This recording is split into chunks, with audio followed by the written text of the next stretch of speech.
இன்றைய சாய் சித்ரா மாரத்தான் நிகழ்ச்சியிலே பங்கு பெறுகின்ற விருந்தினர் இயக்குனர் மாரி செல்வராஜ்.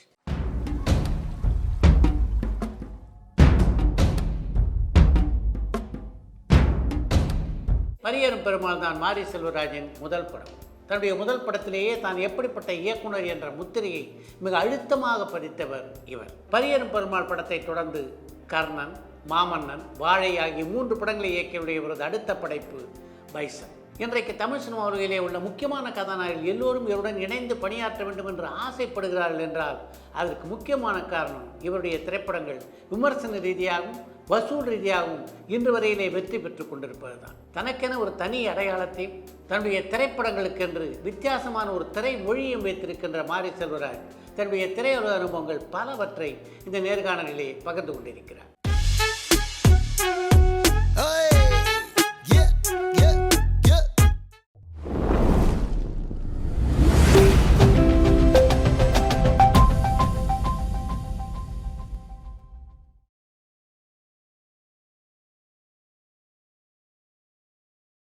வணக்கம். வணக்கம் சார். சின்ன வயசுலேருந்தே தீராத சினிமா ஆர்வம் உங்களுக்கு. அப்போ என்ன மாதிரியான படங்கள்லாம் பார்க்கணுன்னு தோணும் உங்களுக்கு? ரொம்ப கமர்ஷியலான ஆடியன்ஸ் நான். ம் ரஜினி சார் படங்கள் அதிகமாக பார்ப்பேன். ம் ஆக்ஷன் படங்கள் தான் அதிகமாக பார்ப்பேன். அதுதான் போடுவாங்க ஊரில். அப்படி இங்கே சூஸிங்லாம் கிடையாது இல்லை. கரெக்ட். ஊரில் திரை கட்டி இந்த திரை கட்டி படம் போடுவாங்கல்ல, அது மட்டும்தான் இருக்கும். அதில் பார்க்குறது தான். அதுக்கப்புறம் ரஜினி சார் படங்கள், விஜய் சார் படங்கள், விஜயகாந்த் சார் படங்கள் அதிகமாக பார்ப்பேன். முழுக்க முழுக்க ஹீரோயிசமான படங்கள் தான் அதிகமாக பார்த்தது. அதில் உச்சம்னா விஜய் சார். நான் வந்து ஒரு 12th 11th 12th காலேஜ்லாம் போகும்போது விஜய் சாரோட பீக். அந்த ஆமாம். அப்போ அவர் பீக்காக மாறுறாருல ம் திருமலைக்கு அப்புறம். அதெல்லாம் டோட்டலி விஜய் சார் படங்கள் தான். திருமலைக்கு அப்புறம் தான் அவரே ஆக்ஷன் அவதாரம் எடுத்தார். ஆக்ஷன் எடுத்தார். அதுக்கப்புறம் டோட்டலி அந்த படங்கள் தான். விஜய் ஃபேன். ஆமாம். சென்னை வந்ததுக்கப்புறம் தான் அந்த சென்னை வந்து அஸ்னிட்டா சேர்ந்ததுக்கப்புறம் தான் அந்த பார்வை கொஞ்சம் மாறுது. சென்னைக்கு வந்தோடனே யார் யாரெல்லாம் சினிமாவில் சந்திச்சிங்க? நான் ஒருத்தருமே சந்திக்கல சார். எனக்கு இங்கே யாரையுமே தெரியாது. நான் சென்னைக்கு வந்து முதல்ல வேலை தான் தேடினேன். சர்மா ஸ்டோரில் வேலை பார்த்தேன், ஜவுளி கடையில்.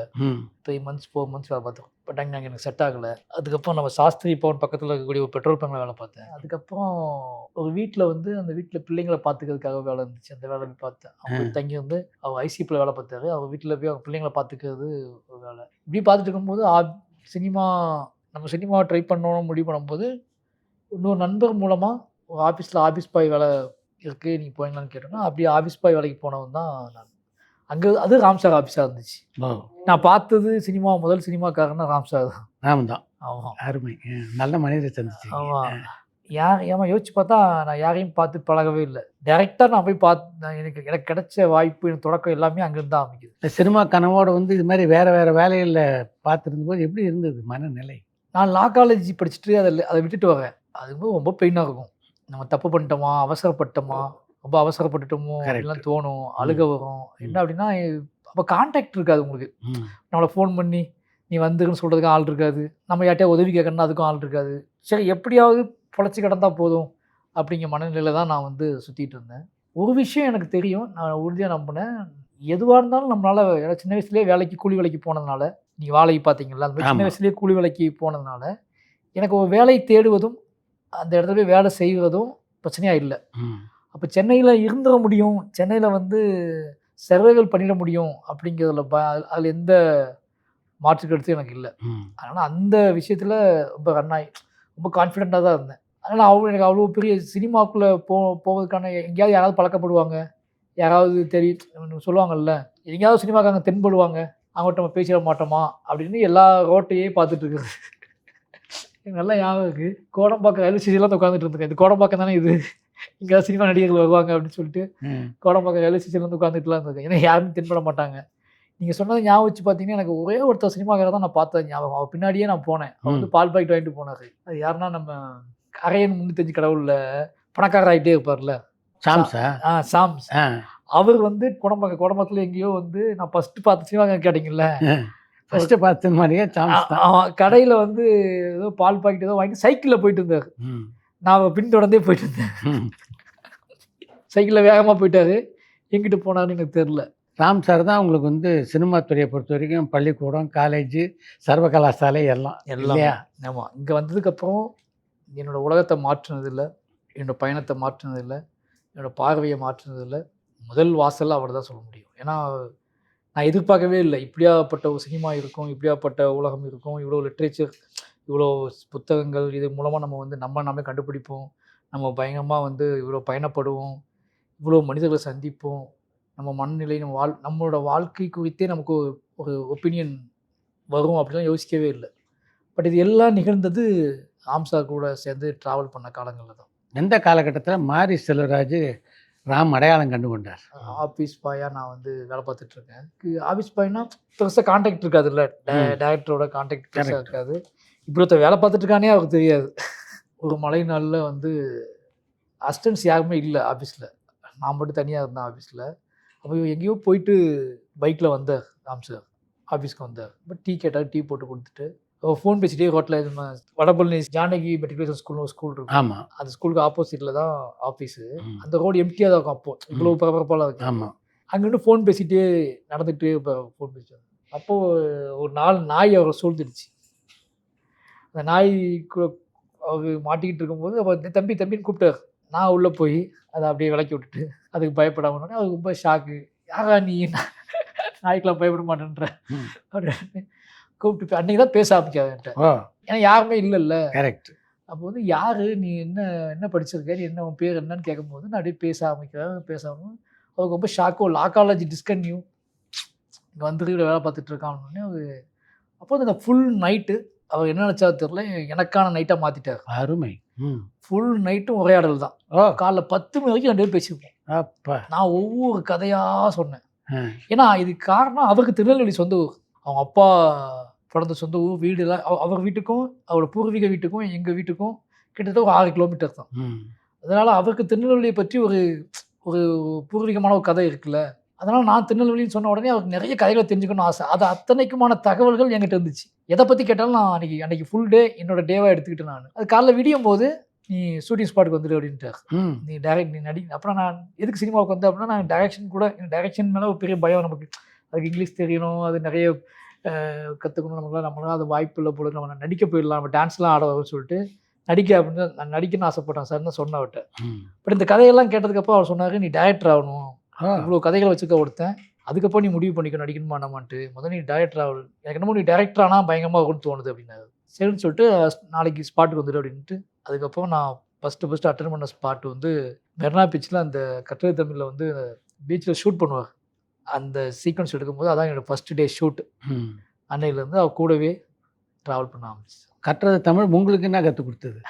அது வரைக்கும் நமக்கு சினிமா பிம்பம் இருக்கும்ல, ஒரு சினிமான்னா இவ்வளோ ஆர்ப்பாட்டமாக, இவ்வளோ பரபரப்பாக, இவ்வளோ கலர்ஃபுல்லாக, இவ்வளோ கூட்டமாக இருக்கு அப்படின்னு நினச்சி பார்த்த சினிமாவை உச்சி மலையை தேடி அலைகிறது, தனிமையான இடங்களை தேடி அலைகிறதுங்கும் போது டோட்டலாக என்னோட மனநிலையே மாறிடுச்சு. இப்பேற்பட்ட சினிமா இன்னொன்று இருக்குது, இவ்வளோ மெனக்கெட்டு, இவ்வளோ அழகியலோட, இவ்வளோ லேண்ட்ஸ்கேப்போட, இவ்வளோ கவித்துவமாக ஒரு சினிமா உருவாக்கப்படுது அப்படிங்கிறத வந்து தெரிஞ்சோடனே பயங்கர ஆச்சரியமாக இருந்துச்சு.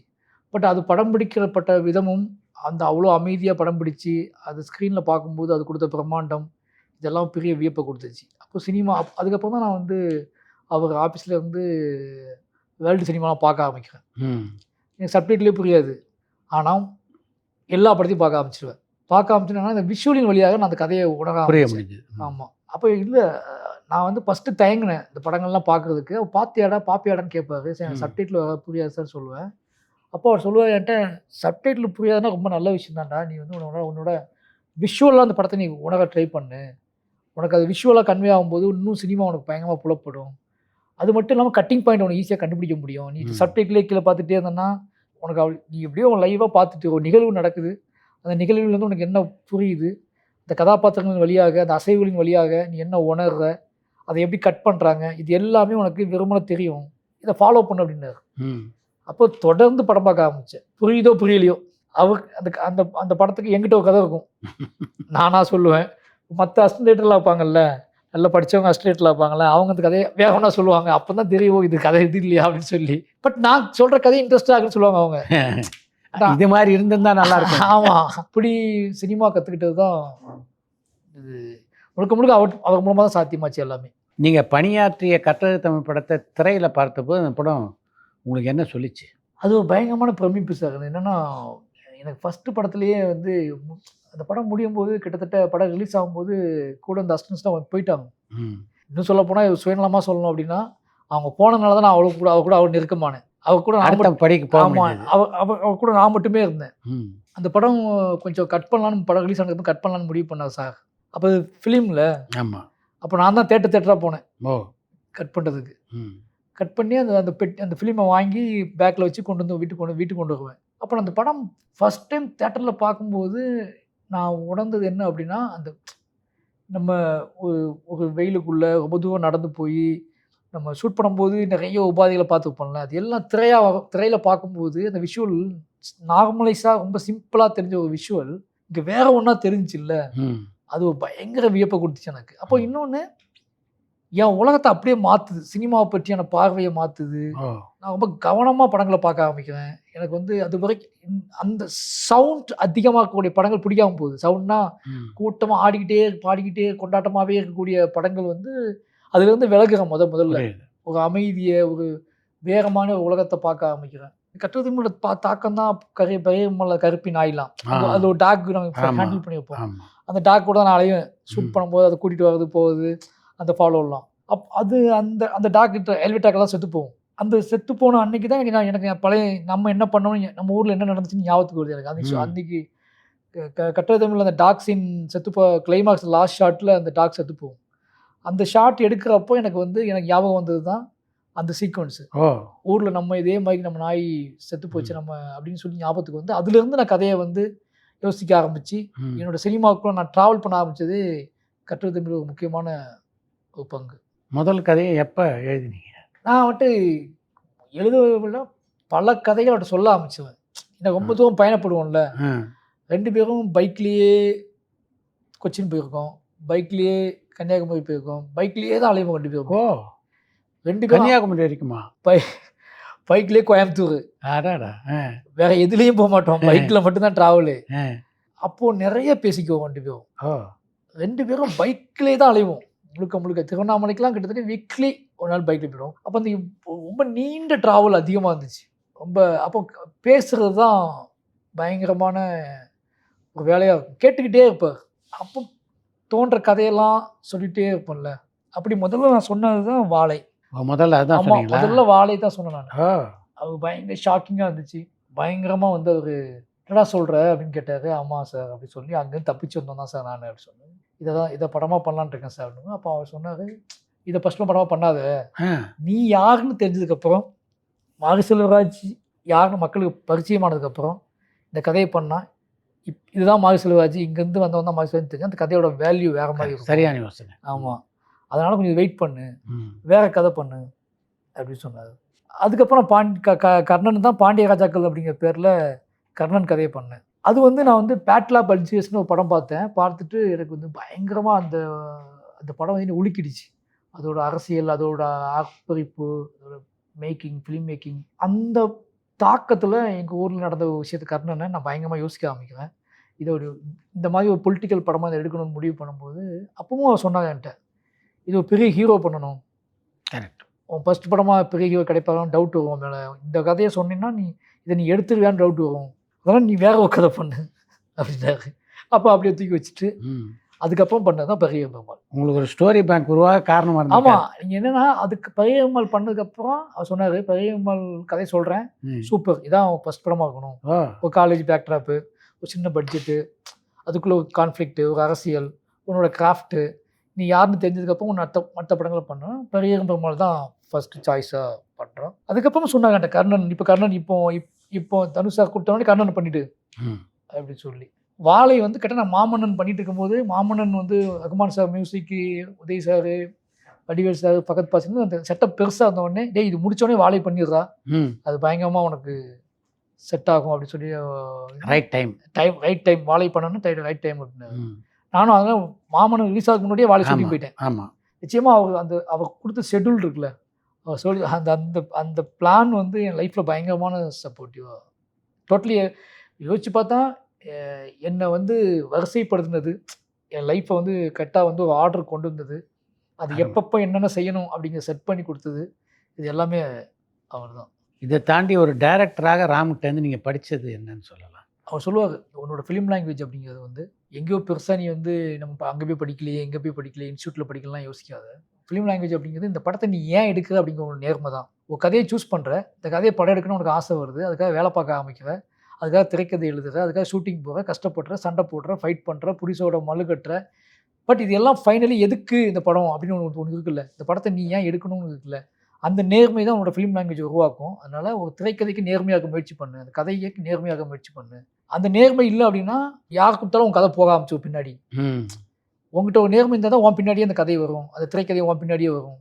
உங்ககிட்ட நேர்மை இல்லை, உங்ககிட்ட ஒழுக்கம் இல்லை, உன்னோட உன்னோட உன்னோட ஒர்க்கில் வந்து ஒரு பிடிமானம் இல்லை அப்படின்னா அது ஹீரோ கூப்பிட்டாலும் பின்னாடி போகும், ப்ரொடியூசர் கூப்பிட்டாலும் பின்னாடி போகும்.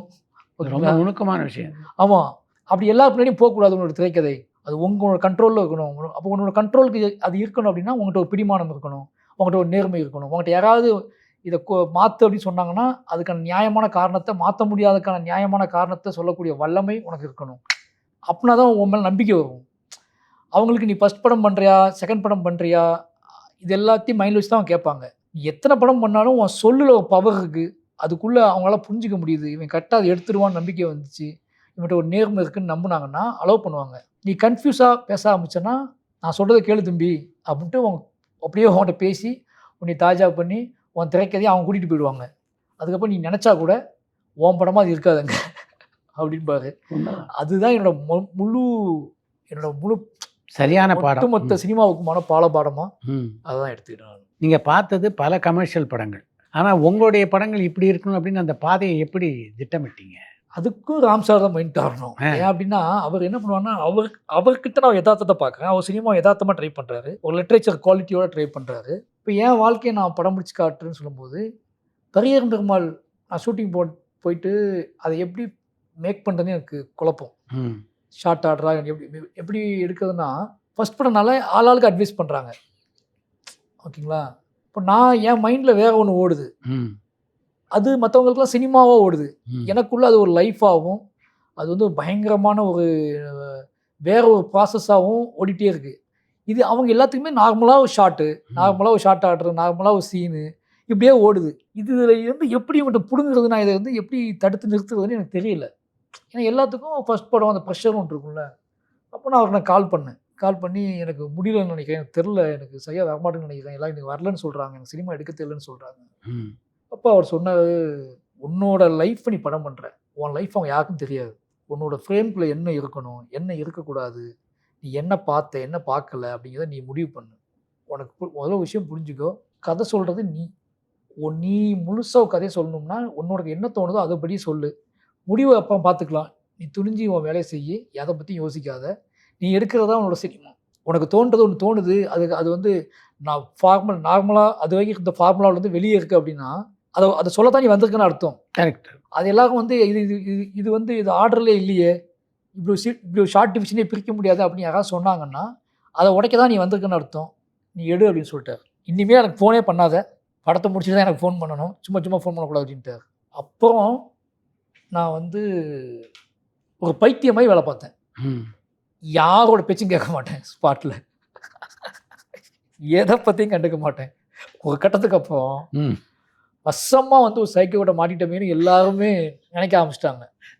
ஏன்னா கம்மியான டேஸ், கம்மியான பட்ஜெட்டு, கரெக்ட், ஆனால் குவாலிட்டியான படத்தை கொடுக்கணும், இதுதான் என் லைஃபு. இந்த படத்தோட தன்மையும் மாறிடக்கூடாது. இது யாருக்கும் இப்போ சொல்லி புரிய வைக்க முடியாது, ஏன்னா எல்லாமே களத்தில் இருக்கும், எல்லாருமே ஸ்பாட்டில் இருக்கும். இப்போ நான் ஒவ்வொருத்தரையாக கூப்பிட்டு வந்து இதுதான் இந்த கதையை கூட முக்கியமான பாயிண்ட்டு, இது இப்படி எடுத்தால் தான் இந்த படம் வரும் அப்படி சொல்கிறதுக்கான டைமும் இல்லை. கரெக்ட். அப்போ என்ன ஓட ஆரம்பிச்சிட்டேன் நான், என் பின்னாடி அவங்க வழியெல்லாம் ஓட ஆரம்பித்தாங்க. ஒருவேளை படம் பரியேறும் பெருமாள் மக்களால் ஏற்றுக்கொள்ளப்படாமல் அந்த படம் வந்து நிராகரிக்கப்பட்டிருந்தா நான் வந்து மனநல மருத்துவமனை தான் சேர்த்து வைப்பாங்க நீ கொண்டு போய், அந்த அளவுக்கு அதில் வேலை இருந்துச்சு, அவ்வளோ வேலை பார்த்தேன். ஏன்னா திடீர்னு அந்த மெட்டஃபர்ஸு அந்த ஷார்ட்ஸ் எடுக்கும் போதெல்லாம் இப்போ வந்து கதிர்க்கெலாம் நான் வந்து அது ஷார்ட் டிப்ஸ்னே கிடையாது, ஃபுல் மேக்கப்லாம் போட்டு விட்டு திருநெல்வேலி ஜங்ஷனில் கேமரா எங்களுக்குன்னே சொல்லாமல் இஷ்டத்துக்கு ஓட விட்டேன். நான் யார் பாட்டு எடுப்பேன், அந்த பாட்டு எடுக்கும்போதெல்லாம் நான் வேற ஒன்றா இருந்தேன், நாய்க்கு ப்ளூ கலர் பெயிண்ட் அடித்து அது எல்லா பக்கமும் ஓட விடுவேன். இது அவங்க பயங்கரமாக இது என்ன எடுக்கிறான்னு தெரியாமல் ஒரு குழிக்குள்ளே போய் ஒரு நாள் ஃபுல்லாக எடுத்துகிட்டு இருப்பேன், அந்த நாய் ஜம்ப் பண்ணிக்கலாம். ஒரு கட்டத்துக்கு மேலே எனக்கு விஷுவலுக்குள்ளே நான் போக ஆரம்பிச்சிட்டேன். என் லைஃபுக்குள்ளே இருந்த நான் லைஃப்பில் பார்த்த என்னோடய வாசிப்பின் வழியாக, லிட்ரேச்சர் வழியாக நான் கண்டுபிடிச்ச ஒரு சினிமாவை நான் அட்டம்மெண்ட்டாக கண்டுபிடிக்க ஆரம்பிச்சிட்டேன். அருமை. ஒருவேளை இது எடுத்தால் இது ஈஸிங்க உடனே முடிஞ்சுங்கன்னு சொல்லுவாங்கல்ல நம்மக்கிட்ட. அப்படி எடுத்துருந்தோம்னா ஏன் சினிமாவுக்கு தென்பட்டு இருந்திருக்காது. ஆனால் எவ்ரி டே என்ன சொல்லுவாங்கன்னா, அது இங்கே வைக்கிறதுக்கு பதிலா இங்கே வச்சா ஈஸியாக முடிஞ்சிடுங்கன்னு சொல்லுவாங்க. அதுதான் முதல் அடி. நீங்கள் அங்கே தெளிவாக இல்லாமல் நம்மகிட்ட என்ன சொல்லுவாங்கன்னா, ஏங்க அது எவ்வளோ நேரங்க ஆகும், அதெல்லாம் ரொம்ப கஷ்டங்க, நீங்கள் பேசாமல் இங்கே திருப்பினீங்கன்னா இங்கே ஈஸியாக முடிஞ்சிடுங்க அப்படிம்பாங்க. அதை பிரேக் பண்ண நான் என் சினிமா எனக்கு கிடச்சிச்சு. உங்களுடைய கதாபாத்திரங்கள் எப்படி இருக்கணும், எப்படி வாழணும்னு உங்களுக்கு தெரியும். திரையில் அதை கொண்டு வரதுக்கு என்னெல்லாம் முயற்சி பண்ணீங்க? நீங்கள் சொன்ன உடனே நடிகர்கள் அப்படி நடிக்க வாய்ப்பு இல்லை. நடித்து தான் காட்டுவேன் நான். ஓ, அருமை. இப்போ வரைக்கும் என்னோடய எல்லா படத்துலையுமே நடித்து காட்டிடுவேன். தனுஷ் சாருக்கு மட்டும்தான் நான் வந்து சொல்லுவேன், நல்லாவே கரெக்டாக சொல்லுவேன். என்னென்ன இப்படி அந்த முழுக்க சொல்லுவேன். அவர் அதை கரெக்ட் பண்ணிவிடுவார். மற்ற எல்லா ஆக்டர்ஸுக்குமே நான் நடித்து காட்டியிருக்கேன். ஃபகத் சாருக்குமே அவன் இப்படி தான் சார் இருப்பான், இப்படி தான் சார் பண்ணுவான், இப்படி தான் பண்ணுவான், இப்படி தான் இருப்பான் சார். மற்ற எல்லா ஆர்டிஸ்ட்டுக்குமே நடித்து காட்டுவேன். எவ்ரி சீன் நடித்து காட்டுவேன். எனக்கு வந்து ஒரு உணர்ச்சி, ஏன்னா எல்லாருக்கும் உணர்ச்சி பொதுவானது. இப்போ அம்மா இறந்துட்டாங்க அப்படின்னு ஒரு சீன் எடுக்கிறோம்னா அது எல்லாருக்குமே தெரியும். ஆமாம், எந்த நடிகராக தான் நடிச்சுக்குவாங்க.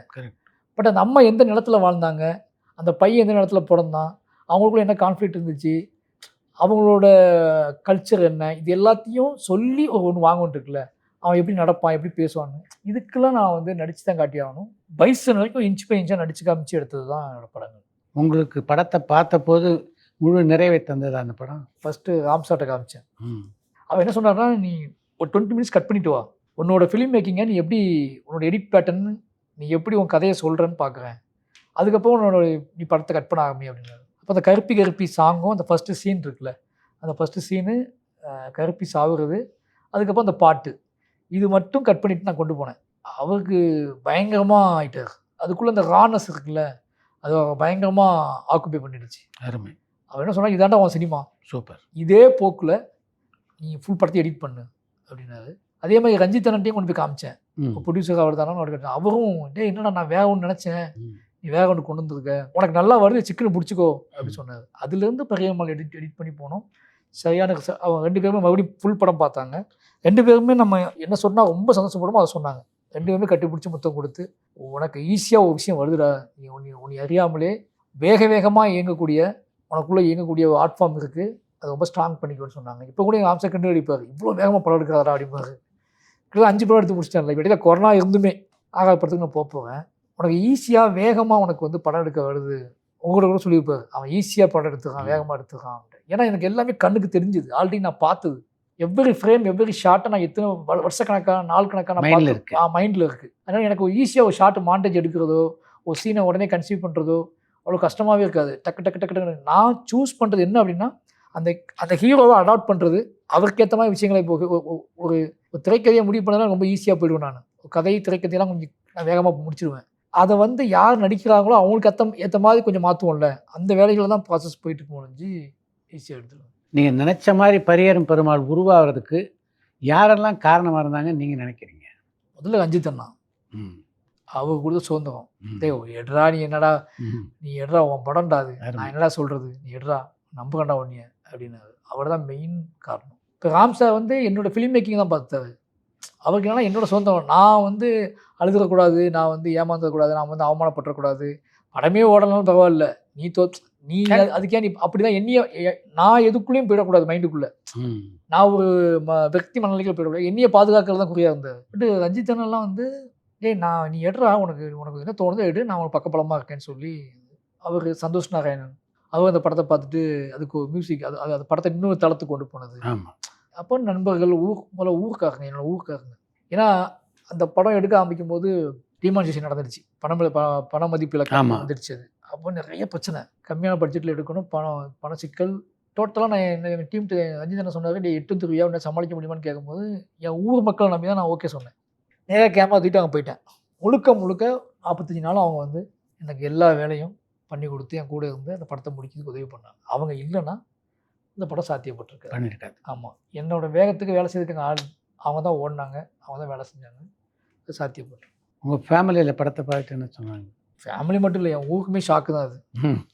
இந்த மாதிரி ஒரு பார்வை, இந்த மாதிரி ஒரு சினிமா இவ்வளோ ஈஸி, ஏன்னா அவங்கள பொறுத்த வரைக்கும் நம்ம ஊரில் நாய் போகிறது எடுத்துக்கிட்டு இருக்கான், கோழி போகிறது எடுத்துக்கிட்டு இருக்கான் அப்படின்னு அவங்களுக்கு வந்து ஒரு பெரிய எடுக்கும்போது என்ன இவன், ஏன்னா அவங்கள பொறுத்த வரைக்கும் சினிமானா பிரம்மாண்டம், கலர், கடவுளுக்கு நிகரான தன்மை கொண்டது சினிமா. நான் எடுத்துக்கிட்டு இருக்கிறது வயசான தாத்தா படுத்து கிடக்கிறது, கோழி போடுறது, ஆடு போடுறது, மாடு போடுறதுன்னு எடுத்துகிட்டு இருக்காருல்ல, அவங்களுக்கு கொஞ்சம் கம்மியாகிறதுக்கு கொஞ்சம் டைம் எடுத்துச்சு. பட் அதை தியேட்டரில் போய் அவங்க வந்து படமாக பார்க்கும்போது தான் அதை ஆடியன்ஸ் இவ்வளோ கொண்டாடும் போது தான் அவங்களுக்கு அந்த மேஜிக் புரிய ஆரம்பிச்சு. என்னையவே வேகமாக பார்க்க ஆரம்பித்தாங்க. அது வரைக்கும் அவங்க என்னை பார்த்த பார்வை வேறு, அதுக்கப்புறம் என்னை பார்க்குற பார்வை வேறு. அவங்க இல்லைன்னா அந்த படம் சாத்தியப்பட்டிருக்காது. என்னோடய சினிமா கேரியரில் ஒரு முக்கியமான லைஃப் லாங் எனக்கு முக்கியமான பக்கம் என்னோடய கிராமம் தான். கதிர் இருக்காப்புல, நான் நிறைய கதைகள் நிறைய கம்பெனிகள் சொல்லிட்டு இருக்கேன். பெரிய மும்மல் கிட்டத்தட்ட ஒரு 100 பேட்டியாக சொல்லியிருப்பேன். இப்படி சொல்லிட்டு யாருக்கும் தயாரிக்கிற துணிச்சல் வரல. வரல. வர்ற மாதிரி இருக்கும், நல்லா இருக்குன்னு சொல்லுவாங்க.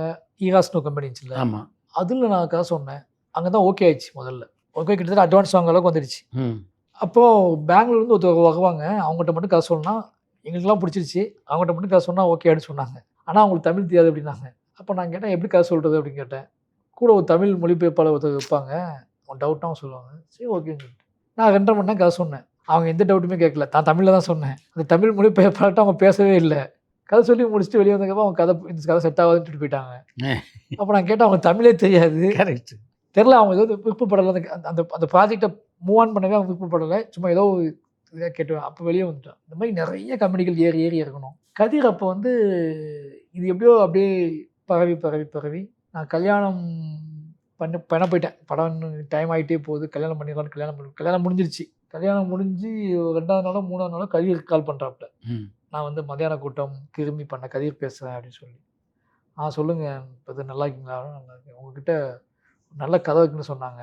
என்னோட மாவீரன் ப்ரொடியூசர் அருண் விஸ்வா இருக்கார்ல, அவர் வந்து சொல்லியிருக்காப்புல. அவரோட நண்பர் எங்களோட வேலை பார்த்தவர். நான் சொல்ல முடியுமா அப்படின்னு கேட்டாப்புல. அப்போ நான் சொன்னேன், எனக்கு கல்யாணம் இப்போ தான் ஆயிருக்கு. நான் ஒரு 15 நாள் கழிச்சு தான் சென்னை வருவேன்.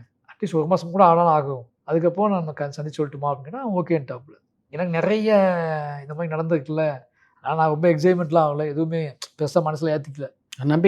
நம்பிக்கைலாம் இல்லை பெருசாக. எப்படியோ கஷ்டம் ஓகே சொல்லுவோம், போய் சொல்லுவோம்ட்டு. அப்போ இன்னொன்று முடிவு பண்ணேன், 1 மாதம் கழிச்சு அவங்களா கால் பண்ணால் போவோம் எல்லாம் வேண்டாம்னு முடிவு பண்ணியிருந்தேன். சென்னைக்கு வந்தேன். சென்னைக்கு வந்து 1 மந்த் கழிச்சு சென்னைக்கு வந்து ஒரு 2-3 டேஸ்லேயே கதிர் கால் பண்ணிட்டாப்புல. அப்படி எனக்கு பயங்கர ஆச்சரியம். சார் வந்துட்டிங்களா சார், கேட்கலாமா அப்படின்னு. அப்போ போய் கதை சொன்னேன். கதை சொன்னோடனே ரொம்ப பிடிச்சி போச்சு. அவங்க தான் ப்ரொடியூஸ் பண்ணுறதா இருந்துச்சு ஃபஸ்ட்டு. அவங்க தான் ஆரம்பித்தாங்க. அஜித் அண்ணா பேனரில் கொண்டு போய் பண்ணலான்னு சொல்லிட்டு அப்படி போனது தான். அதை யோசிச்சு பார்த்தா கதிரும் ஒரு காரணம் இந்த படம் நடப்பதற்கு. என்னன்னு தெரில, அவராகவே கால் பண்ணி நான் வந்து போனது. ரஞ்சித் எங்கே உங்களுக்கு பழக்கம்? வார இதழ்களில் கவிதைகள் எழுதுவேன், பிளாக்ல எழுதுவேன். அப்போ வந்து மெசேஜ் அனுப்புவார், கவிதைகள் கதைகள்லாம் படித்து மெசேஜ் அனுப்புவார். ஆனால் பெருசாக நேரடி பழக்கம் கிடையாது. ஆனால் ஒரு என் மீது ஒரு பார்வை அவருக்கு உண்டு. என்னோட ஏதாவது கவிதை ஏதாவது வந்துச்சுன்னா உடனே ஃபோன் பண்ணி பேசிடுவார். இப்போ ராம் சாருக்கு ரஞ்சிதனை பழக்கம் இல்லை. அப்போது என்கிட்ட நீவே ரஞ்சிதனா போய் பாரு, என்ன பாருன்னு சொல்லி அப்படி தான் அனுப்புவார். அப்போ தான் நான் மெட்ராஸ் படம் வந்த புதுசு தான் அவர்கிட்ட போகிறேன். நான் இப்போ நான் பேசிட்டு என்ன பண்ணுற திருநெல்வேலியில் வந்திருக்கேன் சொல்லி பேசிட்டு வந்துட்டோம். இப்போ என்னோட கல்யாண பத்திரிக்கை கொடுக்கறதுக்காக நான் கல்யாணம் வச்சுருந்தேன். அப்போ வந்து கபாலி பண்ணிட்டு இருந்தார். அப்போ போகும்போது என்ன பண்ணேன், கதை ஸ்கிரிப்ட் ரெடி பண்ணிகிட்ருக்கேன், எங்கே சொல்லி பார்ப்போம் அப்படின்னா. அப்போ அந்த பையன் கதையை சொன்னேன். அப்போ அவர் சொன்னார், நம்ம ப்ரொடக்ஷன் கம்பெனி ஸ்டார்ட் பண்ணுறதா ஐடியா இருக்குது, நீ வெளியே ட்ரை பண்ணு, இங்கே நம்ம ஏதாவது மாட்டினா நம்ம பண்ணுவோன்னு சொல்லி அனுப்பிட்டார். அப்போ இந்த வெளியே ட்ரை பண்ணு சொன்ன உடனே நான் வெளியே இது கதிர் பண்ணுறதான்னு சொன்ன உடனே நான் வந்து டக்குன்னு அவர்கிட்ட போய் சொன்னேன். 2 பேரும் சேர்ந்து பண்ணலான்னு ஒரு பிளான் பண்ணி ஆரம்பிச்சது தான். அதுக்கப்புறம் அவங்களால முடியாது அப்படிங்கிற மாதிரி தோணிச்சோடனே நான் உனக்கு வாக்கு கொடுத்தல, நானே பண்ணிடுறேன்னு ஆரம்பிச்சது தான். அதுலேருந்து இன்றைக்கி வரைக்கும் அண்ணன் தம்பியாக எங்கள் உறவு வந்து அது எந்த மாற்றமும் இல்லாமல் அருமை போயிட்டுருக்கு. பரியரும் பெருமாள் தான் தனுஷோட நீங்கள் பணியாற்ற காரணமாக அமைந்த படமா? ஆமாம், நான் எதிர்பார்க்கவே இல்லை அவர்கிட்ட இருந்து கால் வரும்ட்டு. சந்தோஷ் நாயன் சொன்னாப்புல, இன்னைக்கு நைட்டு உங்களுக்கு கால் வந்தாலும் அப்படின்னு சொன்னாப்புல. யார்கிட்ட இருந்துலாம் சொல்லலை. அந்த சஸ்பென்ஸ். ஆமாம், படம் ரிலீஸ் ஆகி ஒரு 15-20 நாள் ஆயிடுச்சு. சரி, எங்கே பார்த்தாலும் படத்தை பற்றி பேசுகிறாங்க. நிறைய ஃபோன் கால் வந்துகிட்டு இருக்கு. யாராக இருக்கும்னு நமக்கு டவுட்டாக இருக்கும்ல. ஃபோனையே பார்த்துட்டு இருக்கேன், வர ஃபோனெல்லாம் போய் எடுக்கிறேன். பார்த்தா ஒரு 9:30 இருக்கும் நைட்டு. தனுஷா கால் பண்ண, தனுஷ் பேசுகிறேன்னு கால் பண்ணார். படம் பார்க்காம எனக்கு கால் பண்ணார். பரியரும் பெருமாள் டைரக்டர் தானான்னு கேட்டார். ஆமான்னு. ஏதாவது கதை வச்சுருக்கீங்களான்னு கேட்டார். சார் நீங்கள் படம் பார்த்தீங்களான்னு நான் கேட்டேன். நீங்கள் கதை சொல்லுங்கள், அதுக்கப்புறம் நான் படம் பார்க்குறேன் அப்படின்னாரு. சரின்னு சொல்லிட்டு நான் டக்குன்னு மறுநாளே கூப்பிட்டேன். மறுநாளே போயிட்டேன் நான். படம் பார்க்காமையே கூப்பிட்டேன். ஆமாம், அவர் வந்து படத்தை பற்றி கேள்விப்பட்டு. ஆமாம், படம் ரிலீஸ் ஆகிடுச்சுல, சுற்றி எல்லா பக்கம் போயிட்டுருக்கு. சந்தோஷ் நாராயணனுக்கு இந்த கதை தெரியும். இவ்வளோ அவர் என்ன சொன்னார், இவ்வளோ அவர் சொல்றதுக்கு வாய்ப்பு இருக்குது. கர்ணன் கதை அவருக்கு தெரியும். ஆமாம், அடுத்து என்ன பண்ணலாம் மாதிரின்னு பேசும்போது இப்படி ஒரு கதை இருக்குன்னு பேசியிருந்தாங்க. அப்போ அவர் சொல்கிறதுக்கும் வாய்ப்பு இருக்குது. தனுஷ் சார் மீட்டிங் சந்தோஷ் நாயர் ஒரு முக்கியமான காரணம். அது அவரும் வெளிக்காட்டினதில்லை, இவன் வெளிக்காட்டினதில்லை. ஆனால் அவர் தான் என்கிட்ட சொன்னாங்க உங்களுக்கு கால் வரும் அப்படின்னு. அப்போ ஏதோ அவர் சொல்லியிருக்காரு அப்படிங்கிறது தான் அர்த்தம். நான் வந்து சார் நீங்கள் படம் பார்த்துறீங்களா ஒரு டைம் அப்படின்னா படம் பார்க்க ஏற்பாடு பண்ணிட்டுமான்னு கேட்டு, இல்லை நீங்கள் கதை சொல்லிவிடுங்க, நீங்கள் கதை சொன்னதுக்கப்புறம் நான் உங்கள் படத்தை பார்க்கணும்னு ஆசைப்பட்றேன், கதையை நான் ஃப்ரெஷ்ஷாக கேட்கணும்னு ஆசைப்பட்றேன், இந்த படத்தோட பாயிண்ட் ஆஃப் வியூ நான் கதை கேட்கணும்னு பார்க்கணும். சரி ஓகேன்னு சொல்லிட்டு நான் போய் கதை சொன்னேன். கதை ரொம்ப பிடிச்சி போச்சு அவருக்கு. கர்ணன் முழு கதையும் சொன்னேன். கிட்டத்தட்ட ஒரு 1 hour சொல்லியிருப்பேன். அதுவே ஒரு ஆச்சரியம் ஆகுது. ஒரு படம் ரிலீஸ் ஆகி 15 நாள் தான் ஆச்சு. அடுத்து 1 hour கதை சொல்கிறவங்க ரொம்ப ஆச்சரியம். நம்ம இதை பண்ணலாம், நான் நைட்டு உங்களை கூப்பிட்றேன்னு விட்டார். அன்றைக்கி நைட்டே படம் பார்த்துட்டார். ரொம்ப நேரம் பேசினார், வியந்து பேசினார். சார் உங்களோட கிராஃப்ட்டு, உங்களோட சினிமா பிரத்யேகமாக தனித்துவமாக இருக்குது. நீங்கள் என் கூட படம் பண்ணுறதுனால அதை சேஞ்ச் பண்ணிக்கலாம் யோசிக்காதீங்க. அந்த பேட்டர்ன்லேயே நீங்கள் பண்ணுங்கள். மாரி செல்வராஜோட படம் அப்படின்னு நெகட்டிவ் செட் பண்ணுறதுக்கு முக்கியமான காரணம் தனுஷ் சார். ஏன்னா வந்திருந்தால் மாற்றிக்க முடியும். கரெக்ட். நானே மாற்ற ஆசைப்பட்டால் கூட அதை மாற்ற விடலை. நீங்கள் உங்களுக்கு ஒன்று வருது சார், அது ரொம்ப ஸ்ட்ராங் பண்ணுங்கள், இந்த படம் இப்படி எடுத்தால் கரெக்டாகும்னு சொல்லிட்டு அவர் வந்து எனக்காக ஒன்று பண்ணி உங்கள் லாங்குவேஜை மிஸ் பண்ணிடாதீங்கன்னு சொல்லி கர்ணனை வந்து முழுக்க எங்கிட்டே கொடுத்துட்டா சுதந்திரமாக. நான் எனக்கு அந்த படத்தை எப்படி எடுக்க ஆசைப்பட்டனோ அப்படி எடுத்த அந்த படம். அதனால் தனுஷ் சார் வந்து ஒரு முக்கியமான காரணம்னு சொல்லலாம். என்னோட இன்னைக்கு என்கிட்ட இருக்க சினிமா தொடர்ந்து ஒரு கோட்டில் இருக்கிறதுக்கான காரணம், என்னோட படம் நான் தனித்த அடையாளமாக தெரியுறதுக்கு காரணம் அவர் தான். ஏன் அப்படின்னு அவர் முக்கியமான காரணம். ஏன்னா பெரிய எனக்கு ஒரு 2வது படமே பெரிய ஹீரோ கிடைக்கிறாரு. கண்டிப்பாக அவர் இதெல்லாம் பண்ணுங்கன்னு சொன்னால் நான் பண்ணியிருப்பேனோன்னு இப்போ யோசிச்சு பார்க்க கண்டிப்பாக பண்ணியிருப்பேன். ஆனால் அவர் சொல்லவே இல்லை. என்னோட கதையோட எமோஷனத்துக்கு இடமே வச்சு என்னோட கதையோட எமோஷனல்லையும் அதில் உண்மையும் புரிஞ்சுக்கிட்டு அதுக்கு பக்கபலமாகவே இருந்தார். நானே சில நேரத்தில் வந்து கொஞ்சம் நல்லா பண்ணலாமா சார், கொஞ்சம் மாசாக பண்ணலாமா சார் கேட்பேன். இல்லை சார் அது உங்களுக்கு எனக்காக சொல்கிறீங்கன்னா உங்களுக்கே கதையில் தேவைப்படுதான்னு கேட்பாரு. கதையே அப்படி தான் இருக்கான்னு கேட்பாரு. இல்லை இந்த இடத்துல மட்டும் சும்மா பண்ணி பார்க்கலாமா சார், அதெல்லாம் வேண்டாம் சார், உங்களுக்கு வேணும் இந்த கதையை நீங்கள் அப்படி தான் ட்ரீட் பண்ண போகிறீங்கன்னா உங்களோட சாய்ஸ் அப்படின்னு சொல்லி பண்ணார். பெரிய ஒத்துழைப்பு. அது கிளைமாக்ஸு அப்படி நல்லா பார்த்தீங்கன்னா நான் கிளைமாக்ஸில் தான் மாசாக மாற்றிருப்பாங்க. அது வரைக்கும் ரொம்ப எளிமையாக நடமாட விட்டுருப்பேன். அதுவே எனக்கு பெரிய ஆச்சரியம் அவர் ஒத்துக்கிட்டது. அப்போ அசுரன் வந்து பெரிய ஹிட் ஆகிருக்கு. அப்போ அவங்ககிட்ட வந்து ஒரு படம் வருதுனாலே எல்லாருமே வேகமாக பார்ப்பாங்கல்ல. நான் வெறுமனே சிம்பிளாகவே அதை அலைய விட்டுட்டு இருந்தேன். அதை அக்செப்ட் பண்ணதும் அதை நம்பினதும் கிளைமாக்ஸில் அந்த மாற்றத்தை வந்து ஏற்றுக்கிட்டதும் முக்கியமான காரணம். அதுலேருந்து நான் ரொம்ப ஸ்ட்ராங் ஆகிட்டேன். அதனால தான் மாமன்னன் வந்து நினச்ச மாதிரி எடுக்க முடிஞ்சிச்சு, வாழை நினச்ச மாதிரி கிடைச்சி முடிஞ்சிச்சு. இதெல்லாம் செட் பண்ண அவங்க முக்கியமான பங்கு. அந்த படத்தினுடைய கதாநாயகி தேர்வு எப்படி அமைஞ்சது? எனக்கு எப்போவுமே சார் தெரிஞ்ச முகங்களா, தெரிஞ்ச எல்லாமே சினிமாவில் பழக்கப்பட்டவங்களா, இவங்க பெருசாக இருக்கணும், இவங்க பெரிய ஹீரோ, சின்ன கேரக்டருக்கும் பெரிய ஆளை காட்டணும் அப்படின்னு எனக்கு தோணுது. அந்த கேரக்டருக்கு நெருக்கமான ஆட்களை காட்டணும்னு ஆசைப்படுவேன். என் படத்தை பார்த்தீங்கன்னா நான் ரொம்ப கம்மியான ஆர்டிஸ்ட் தான் வைப்பாங்க. அதிகபட்சம் 5-6 ஆர்டிஸ்ட் தெரிஞ்சவங்களா வைப்பாங்க. மற்றதெல்லாம் முடிஞ்ச அளவுக்கு நான் வந்து அந்த நேட்டிவிட்டியோட சம்மந்தப்பட்ட ஆட்களை தான் நான் யூஸ் பண்ணுவேன். நிறைய தேடணும். ஒரு நாள் ஜூன் ஒரு படத்தோட ட்ரெய்லர் எதிர்த்து பார்த்துட்டு இருந்தேன். அதில் தான் ரஜிஷா விஜயனோட அந்த ட்ரெய்லர் பார்ப்பேன். எனக்கு அந்த ஒரு கதாநாயகி மாதிரி இல்லாமல் சாதாரண பொண்ணு மாதிரி ஒன்று தெரிஞ்சிச்சு. அப்போ நான் அந்த கதைக்கு ஆப்டாக இருப்பாங்கன்னு தோணுதுன்னு சொல்லிட்டு ஃபோன் பண்ணி பேசினேன். அவங்க கதை சொன்னேன், வந்தாங்க, ஆஃபீஸ்க்கு வந்தாங்க, கதை சொன்னேன். எல்லாத்துக்குமே ஷாக், என் அசிஸ்டன்ட் எல்லாத்துக்குமே. இப்போ சாதாரணமாக நடக்கும் எதிர்பார்க்குறேன். அவங்க ஹீரோயின்ஸ்லாம் தனுஷ் சார் படம் பெருசாக ஒரு ஹீரோயின்ஸ் கொண்டு போனது, நான் வந்து ரொம்ப சிம்பிளாக எல்லாமே இருக்கணும்னு ஆசைப்பட்டேன். அதை அக்செப்ட் பண்ணார் தனுஷ் சார்.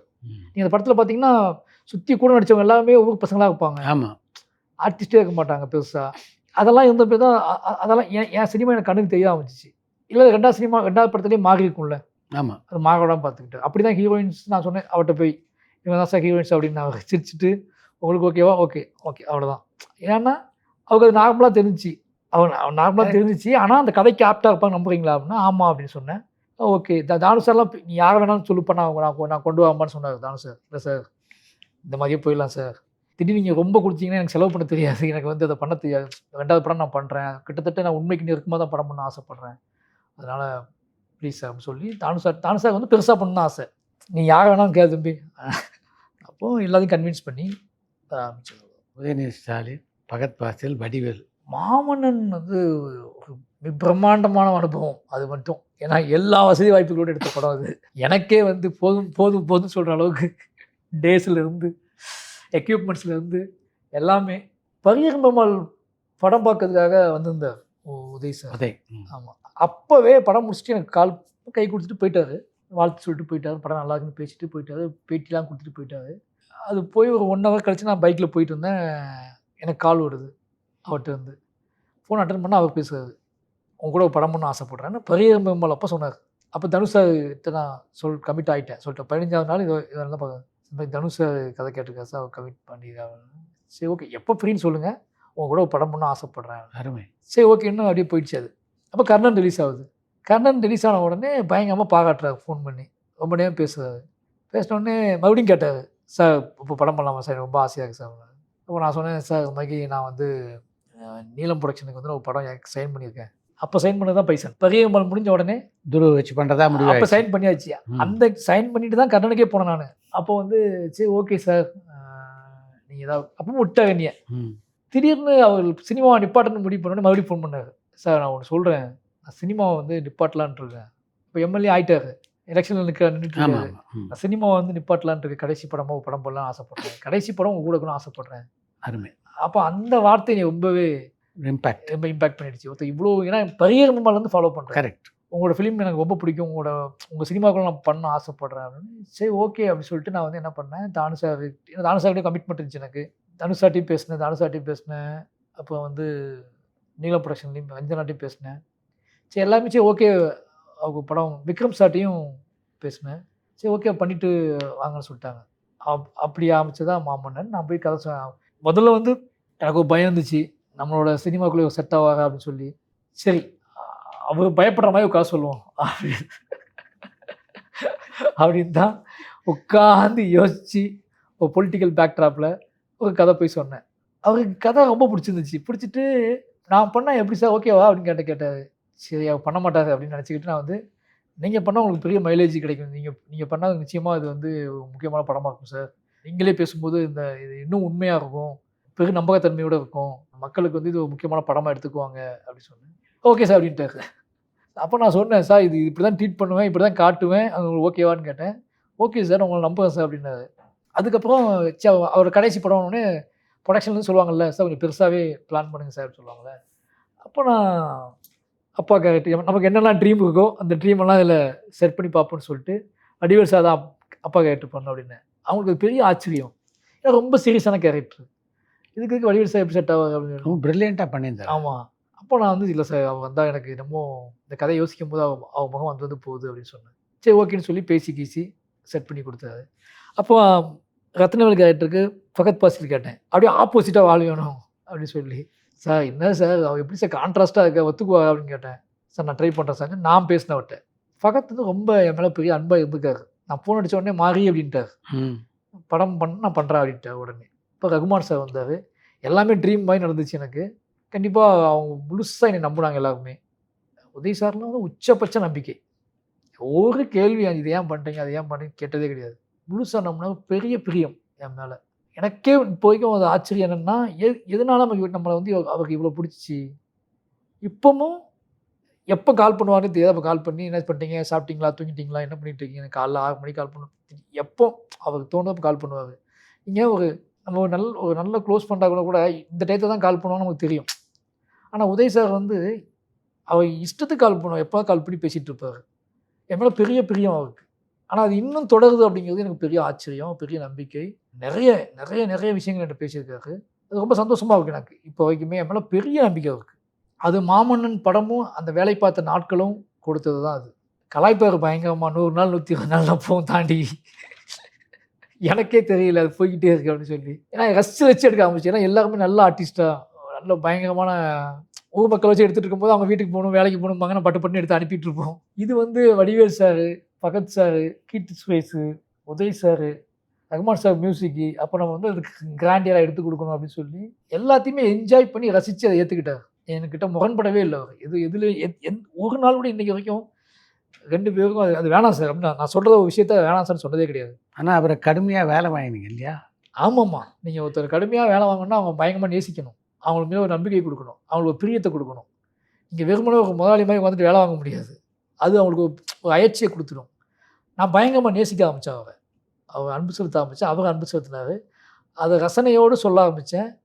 அதனால் அவர் என்ன பண்ணாருன்னா, அவருக்கு டெய்லி அவங்க கூட பேசுகிறது, ஸ்பாட்டில் வந்து டைம் ஸ்பெண்ட் பண்ணுறது, திருப்பி ரீடேக் போடுறது, இது எல்லாத்துலேயுமே ஒரு பிடித்தமான ஒரு வேலையாக மாற்றிக்கிட்டேன் முதல்ல.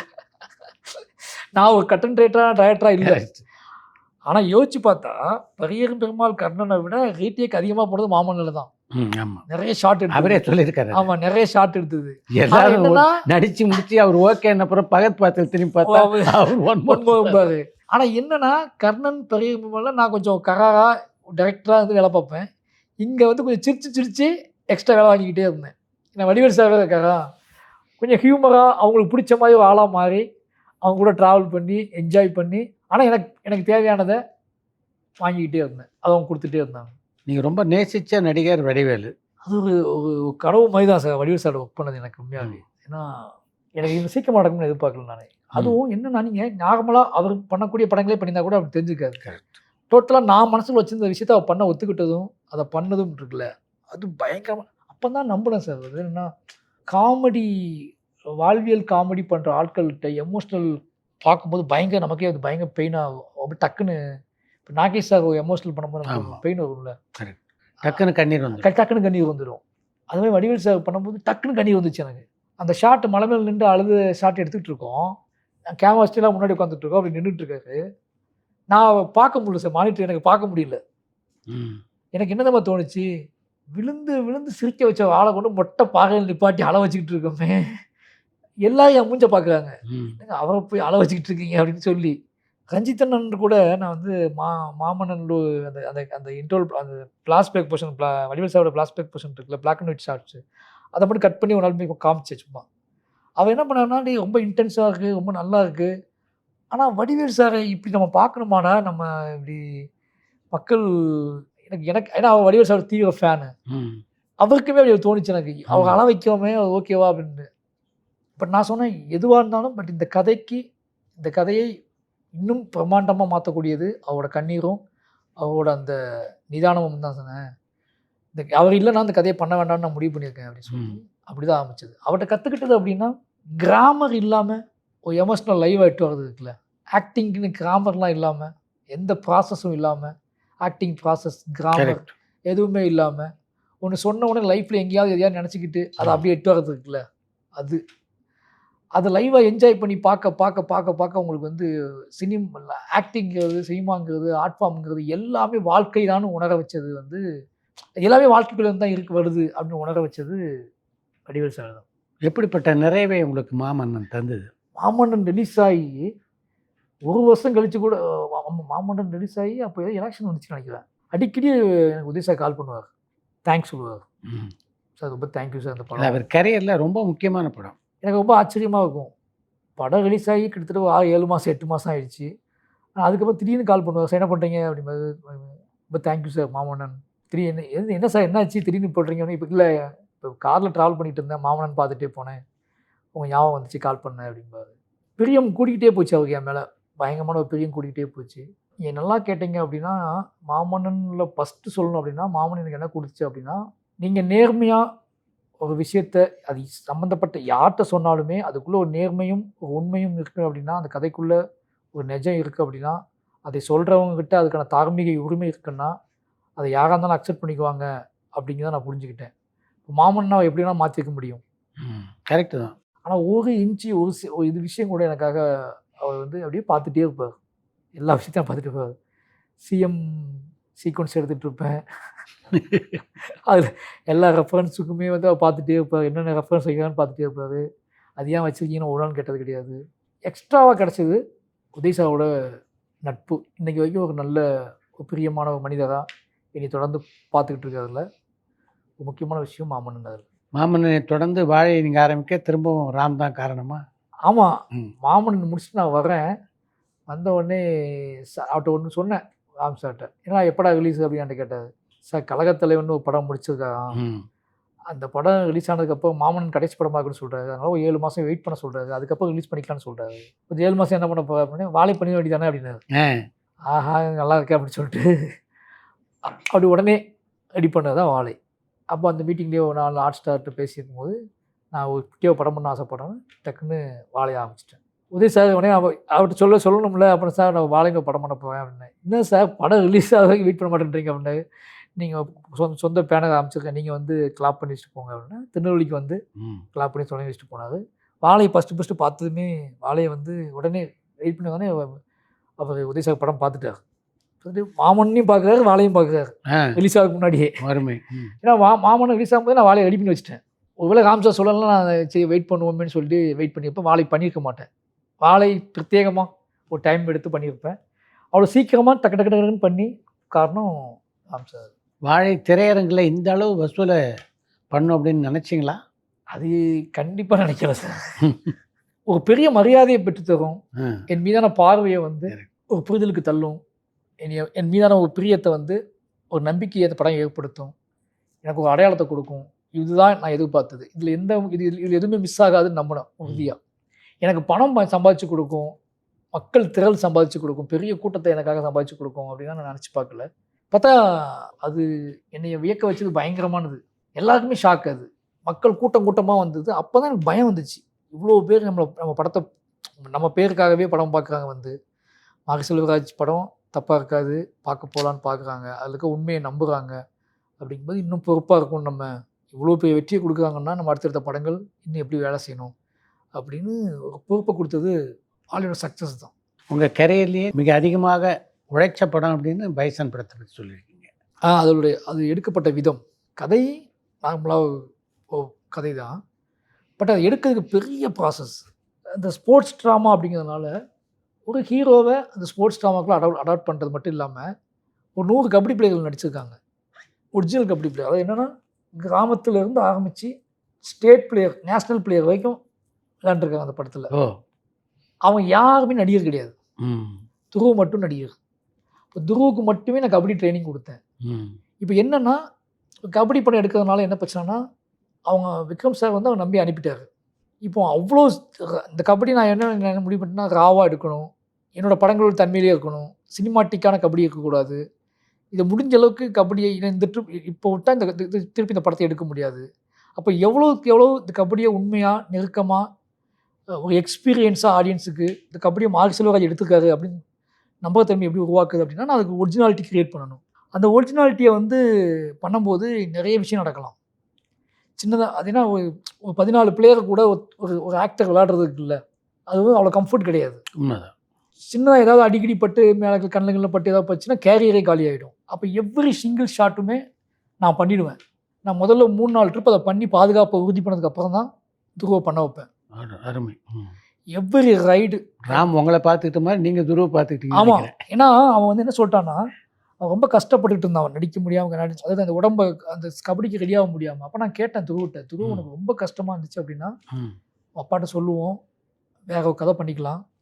ஏன்னா இது ரொம்ப இன்னும் கஷ்டப்படுத்தும். ஷூட்டிங் போனால் இன்னும் அதிகமான வேலை. ஏன்னா 40 நாள் கபடி மட்டுமே ஷூட் இருக்குது. அது ஃபுல்லாக மண், இப்போ உள்ள மேட் இல்லை. அப்போ அவன் சொன்னான், சார் இந்த படம் உங்களுக்கு இந்த படம் வந்து ரொம்ப கனவு படம்னு சொல்கிறீங்க, அப்படி நீங்கள் எப்படி சாதாரணமாக எடுக்க மாட்டீங்க. இந்த மாதிரி படத்தை மிஸ் பண்ணுறது நான் அப்படி மிஸ் பண்ண விரும்பல சார். நீங்கள் நம்புனீங்கன்னா என்னை கூட்டி போங்க சார், நான் ரெடி சார் எதுக்குமே, நான் உங்களை நம்புறேன் சார், உங்களை எங்கள் அப்பா அம்மா நினச்சிக்கிறேன் சார், நீங்கள் என்ன சொன்னால் நான் செய்கிறேன் சார். அந்த ஒரு வார்த்தை எனக்கு ரொம்பவே என் ஈகோ டச் பண்ணிடுச்சு. ஒருத்தன் வந்து இவ்வளோ உழைக்க ரெடியாக இருக்கான், இதுக்கப்புறம் உனக்கு என்ன வந்துச்சு, இந்த படத்தை திருப்பி எடுக்க இப்படி ஒரு நடிகை சொல்லுவான்னு நமக்கு தெரியாது. யாராவது வந்துன்னா நேரம் ரொம்ப கொடுக்க வேண்டியிருக்கு. கிட்டத்தட்ட 1.5 வருஷமாக முழுக்க 2 வருஷம் வெயிட் பண்ணுறோம். ட்ரைனிங்கே 6 மாதம் போயிருக்கு. அதுக்கப்புறம் ஸ்பாட்டில் இவ்வளோ உடல் உழைப்பு தேவைப்படுது. சினிமாவுக்கு ஏன் இவ்வளோ பண்ணணும் ஒருத்தர் யோசிச்சாலும் முடிஞ்சில்ல. எல்லாரும் ஈஸியாக ரீல்ஸ் மாதிரி படங்கள் பண்ணிகிட்டு இருக்காங்க, சம்பாதிக்கிறாங்க, நம்ம மட்டும் ஏன் இவ்வளோ கஷ்டப்படணும் அப்படின்னு யோசிச்சா முடிஞ்சிச்சு அந்த படம். ஆனால் அப்படி யோசிக்காத ஒரு ஹீரோ கிடச்சிருக்காங்க போது நம்ம ஏன் எடுத்து பார்க்கக்கூடாது அப்படின்னு சொல்லி இறங்கினது தான். அப்போ அந்த ஹீரோ பாதுகாக்க தான் செய்யணும். நான் அவனுக்கு அப்பாவாகவும் இருக்கணும், நான் டைரக்டராகவும் இருக்கணும். அப்போ நான் டைரக்டராகவும் ஜெயிக்கணும், என்னையை நம்பி அப்பாவாக நம்பி வந்த ஒரு பையனையும் பாதுகாத்து கொண்டு வரணும். அப்போ இது என்ன பிரச்சனை ஆயிடுச்சுன்னா அவங்களுக்கும் கன்வே பண்ணணும், கூட விளையாடுறவங்களுக்கும் கன்வே பண்ணணும், துருவுக்கும் கன்வே பண்ணணும். தப்பு எங்கே வேணால் நடக்கலாம், அந்த தப்பு முதல்ல என் மீது நடக்கட்டும் அப்படின்னு சொல்லி எவ்ரி ஷாட்டையுமே நான் வந்து பண்ணி காட்டுவேன். 3 ட்ரிப் 4 ட்ரிப் அது ஒவ்வொரு தப்பாக கம்மியாகிட்டே வரும். ஒருத்தங்க குத்துவான், ஒருத்தங்க அடிப்பான். அந்த ஒவ்வொரு அடியும் நான் வாங்கி டே இங்கே படுதா அவன் கை, டே இங்கே படுதுடா, இங்கே காதில் அடிச்சிடுச்சுடா, கண்ணில் பட்டுடுச்சுடா அப்படின்னு சொல்லி அதை சரி பண்ணதுக்கப்புறம் துருவு நான் பண்ண வைப்பேன். அப்புறம் துருவு பண்ணும்போது எனக்கு அது இப்படி படம் முழுக்க இப்படி தான் பண்ணியிருக்கோம். அப்போ என் கேரியரில் எனக்கு அது எப்படி பண்ணனே தெரில. இன்னும் 2 வருஷம் போச்சு அந்த படத்தை என்னால் பண்ண முடியாது, என் உடம்பு தாங்குமான்னு தெரியாது. அதனால் இந்த படம் வந்து முழுக்க அப்படி பண்ணனால 2 பேருமே பாதுகாப்பாக வீட்டுக்கு வந்துட்டோம். எனக்கு டெய்லி ஷூட்டிங் முடிஞ்சோடனே அப்பா இன்னைக்கு ஒன்றும் நடக்கலப்பா அப்படின்னு தான் தோணும். அப்போ அடுத்து ஏன்னா அந்த பசங்க எல்லாமே பிளேயர்ஸு, அவங்க திடீர்னு ஐப்புக்கு போயிட்டான்னு வச்சுக்கோங்க, ஒன்றும் செய்ய முடியாது. தப்பு நடந்ததுக்கப்புறம் நீ என்ன செய்ய முடியும்? உண்மைதான். அப்போ நீ ரொம்ப கவனமாக ஹேண்டில் பண்ண படம் அருமை பைசன். ஏன்னா தப்பு நினச்சுன்னா கேரியரே போனது மட்டும் இல்லாமல் என் கேரியர் போகிறத விடுங்க, அவன் லைஃபே உண்மைதான் முடிஞ்சு போயிடும். அப்போ ஓவர் அட்வான்டேஜ் எடுத்து நமக்கு ஒரு பையனோட லைஃப்பை காலி பண்ண மாதிரி ஆகிடும். அப்போ அதை எப்படி உடைக்கிறது, அதை எப்படி அதுக்கு நம்ம என்ன பக்கபலமாக இருக்குது அப்படிங்கிறதுக்காக தான் முழுக்க நான் வந்து என் மனைவி, எங்கள் அம்மா அப்பா, என் அண்ணன் தம்பி என்ன ஸ்பாட்டுக்கு வருவாங்கல்ல, அவங்கெல்லாம் பார்த்துட்டு கடுப்பாயெல்லாம் போயிருக்காங்க என்னை பார்த்துட்டு. எதுக்கு இப்படி படம் எடுக்கிறான் இவன், எதுக்கு ஏன் அவ்வளோ கஷ்டப்படுறான், இதுன்னு பைத்தியமா இவன் 4 படம் ஹிட் ஆகிருக்கு, இவன் வந்து இது படத்துக்காக பண்ணுறானா இல்லை இவன் திமிரு பிடிச்சி பண்ணுறானா அப்படின்லாம் திட்டுவாங்கன்ட்டு. அவங்களுக்கு அது புரியாது. ஏன் அப்படின்னா எனக்கு ஒரு சேலஞ்ச் இந்த படத்தை எடுத்துக்கணும் அப்படின்னு சொல்லி, சரி நம்மகிட்ட இன்றைக்கி ஒரு சக்தி இருக்குது, திறன் இருக்குது உடம்புல, அந்த வலிமை இருக்கும்போதே அந்த வலிமை இருக்கும்போது பண்ணி பார்த்துக்கோமே, அந்த பையனும் நம்புகிறான்ல, அப்படி பண்ணி பார்த்தது தான். அதுக்கு துருவப்பட்ட உழைப்பு அபரிதமானது.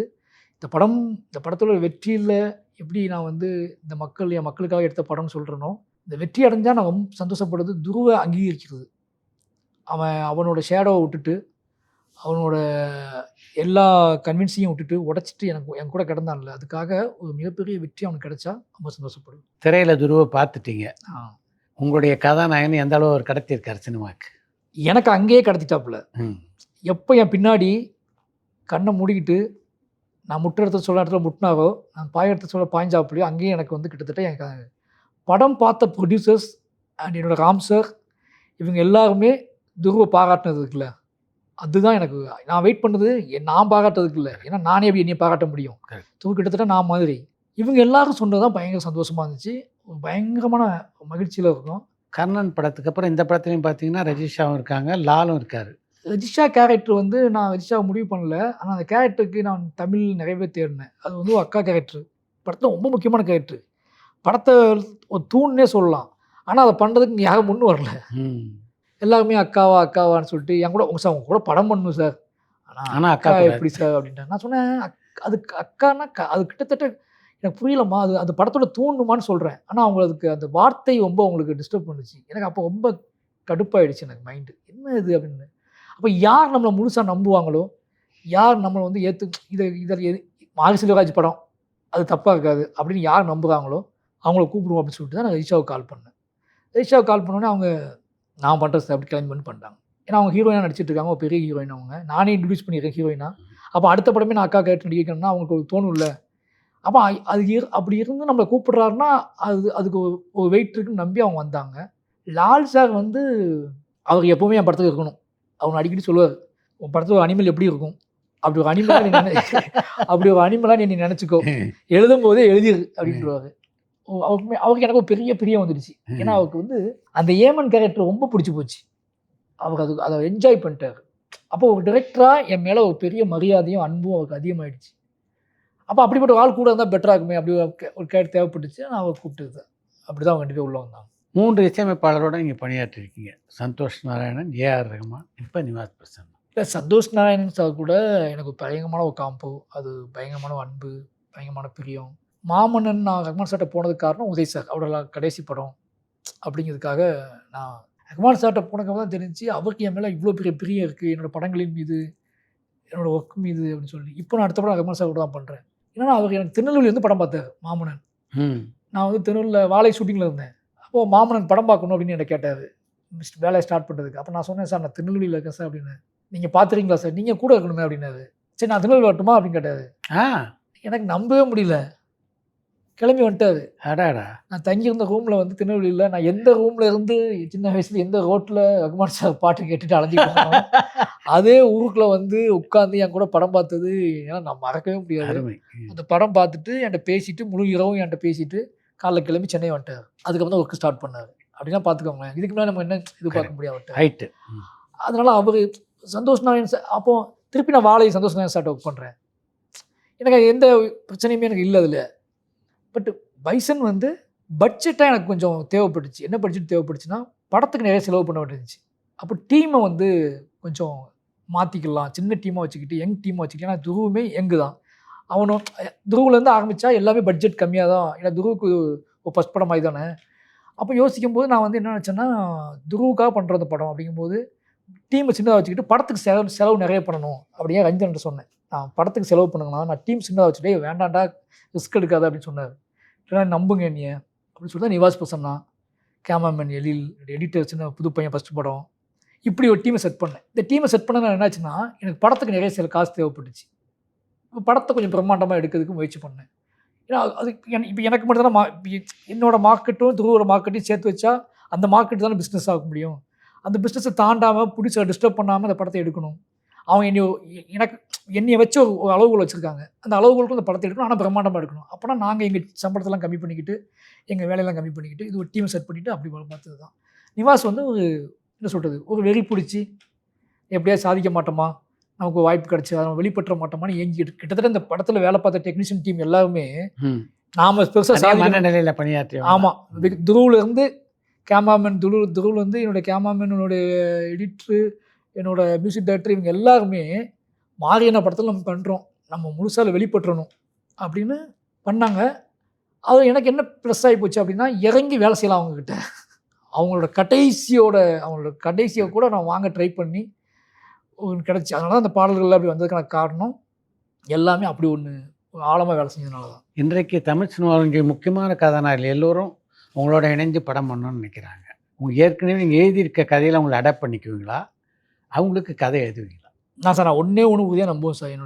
என் கூட சேர்ந்து யாராவது ஒர்க் பண்ண ஆசைப்பட்டாங்கன்னா அவங்க முதல்ல என்னை நம்பணும் சார், என்னோடய கதையை நம்பணும் சார், என்னோடய நோக்கத்தையும் நம்பணும். அது மேலே ஒரு பிரியம் அவங்களுக்கு வரணும். நான் ரொம்ப அது எதிர்பார்ப்பேன்.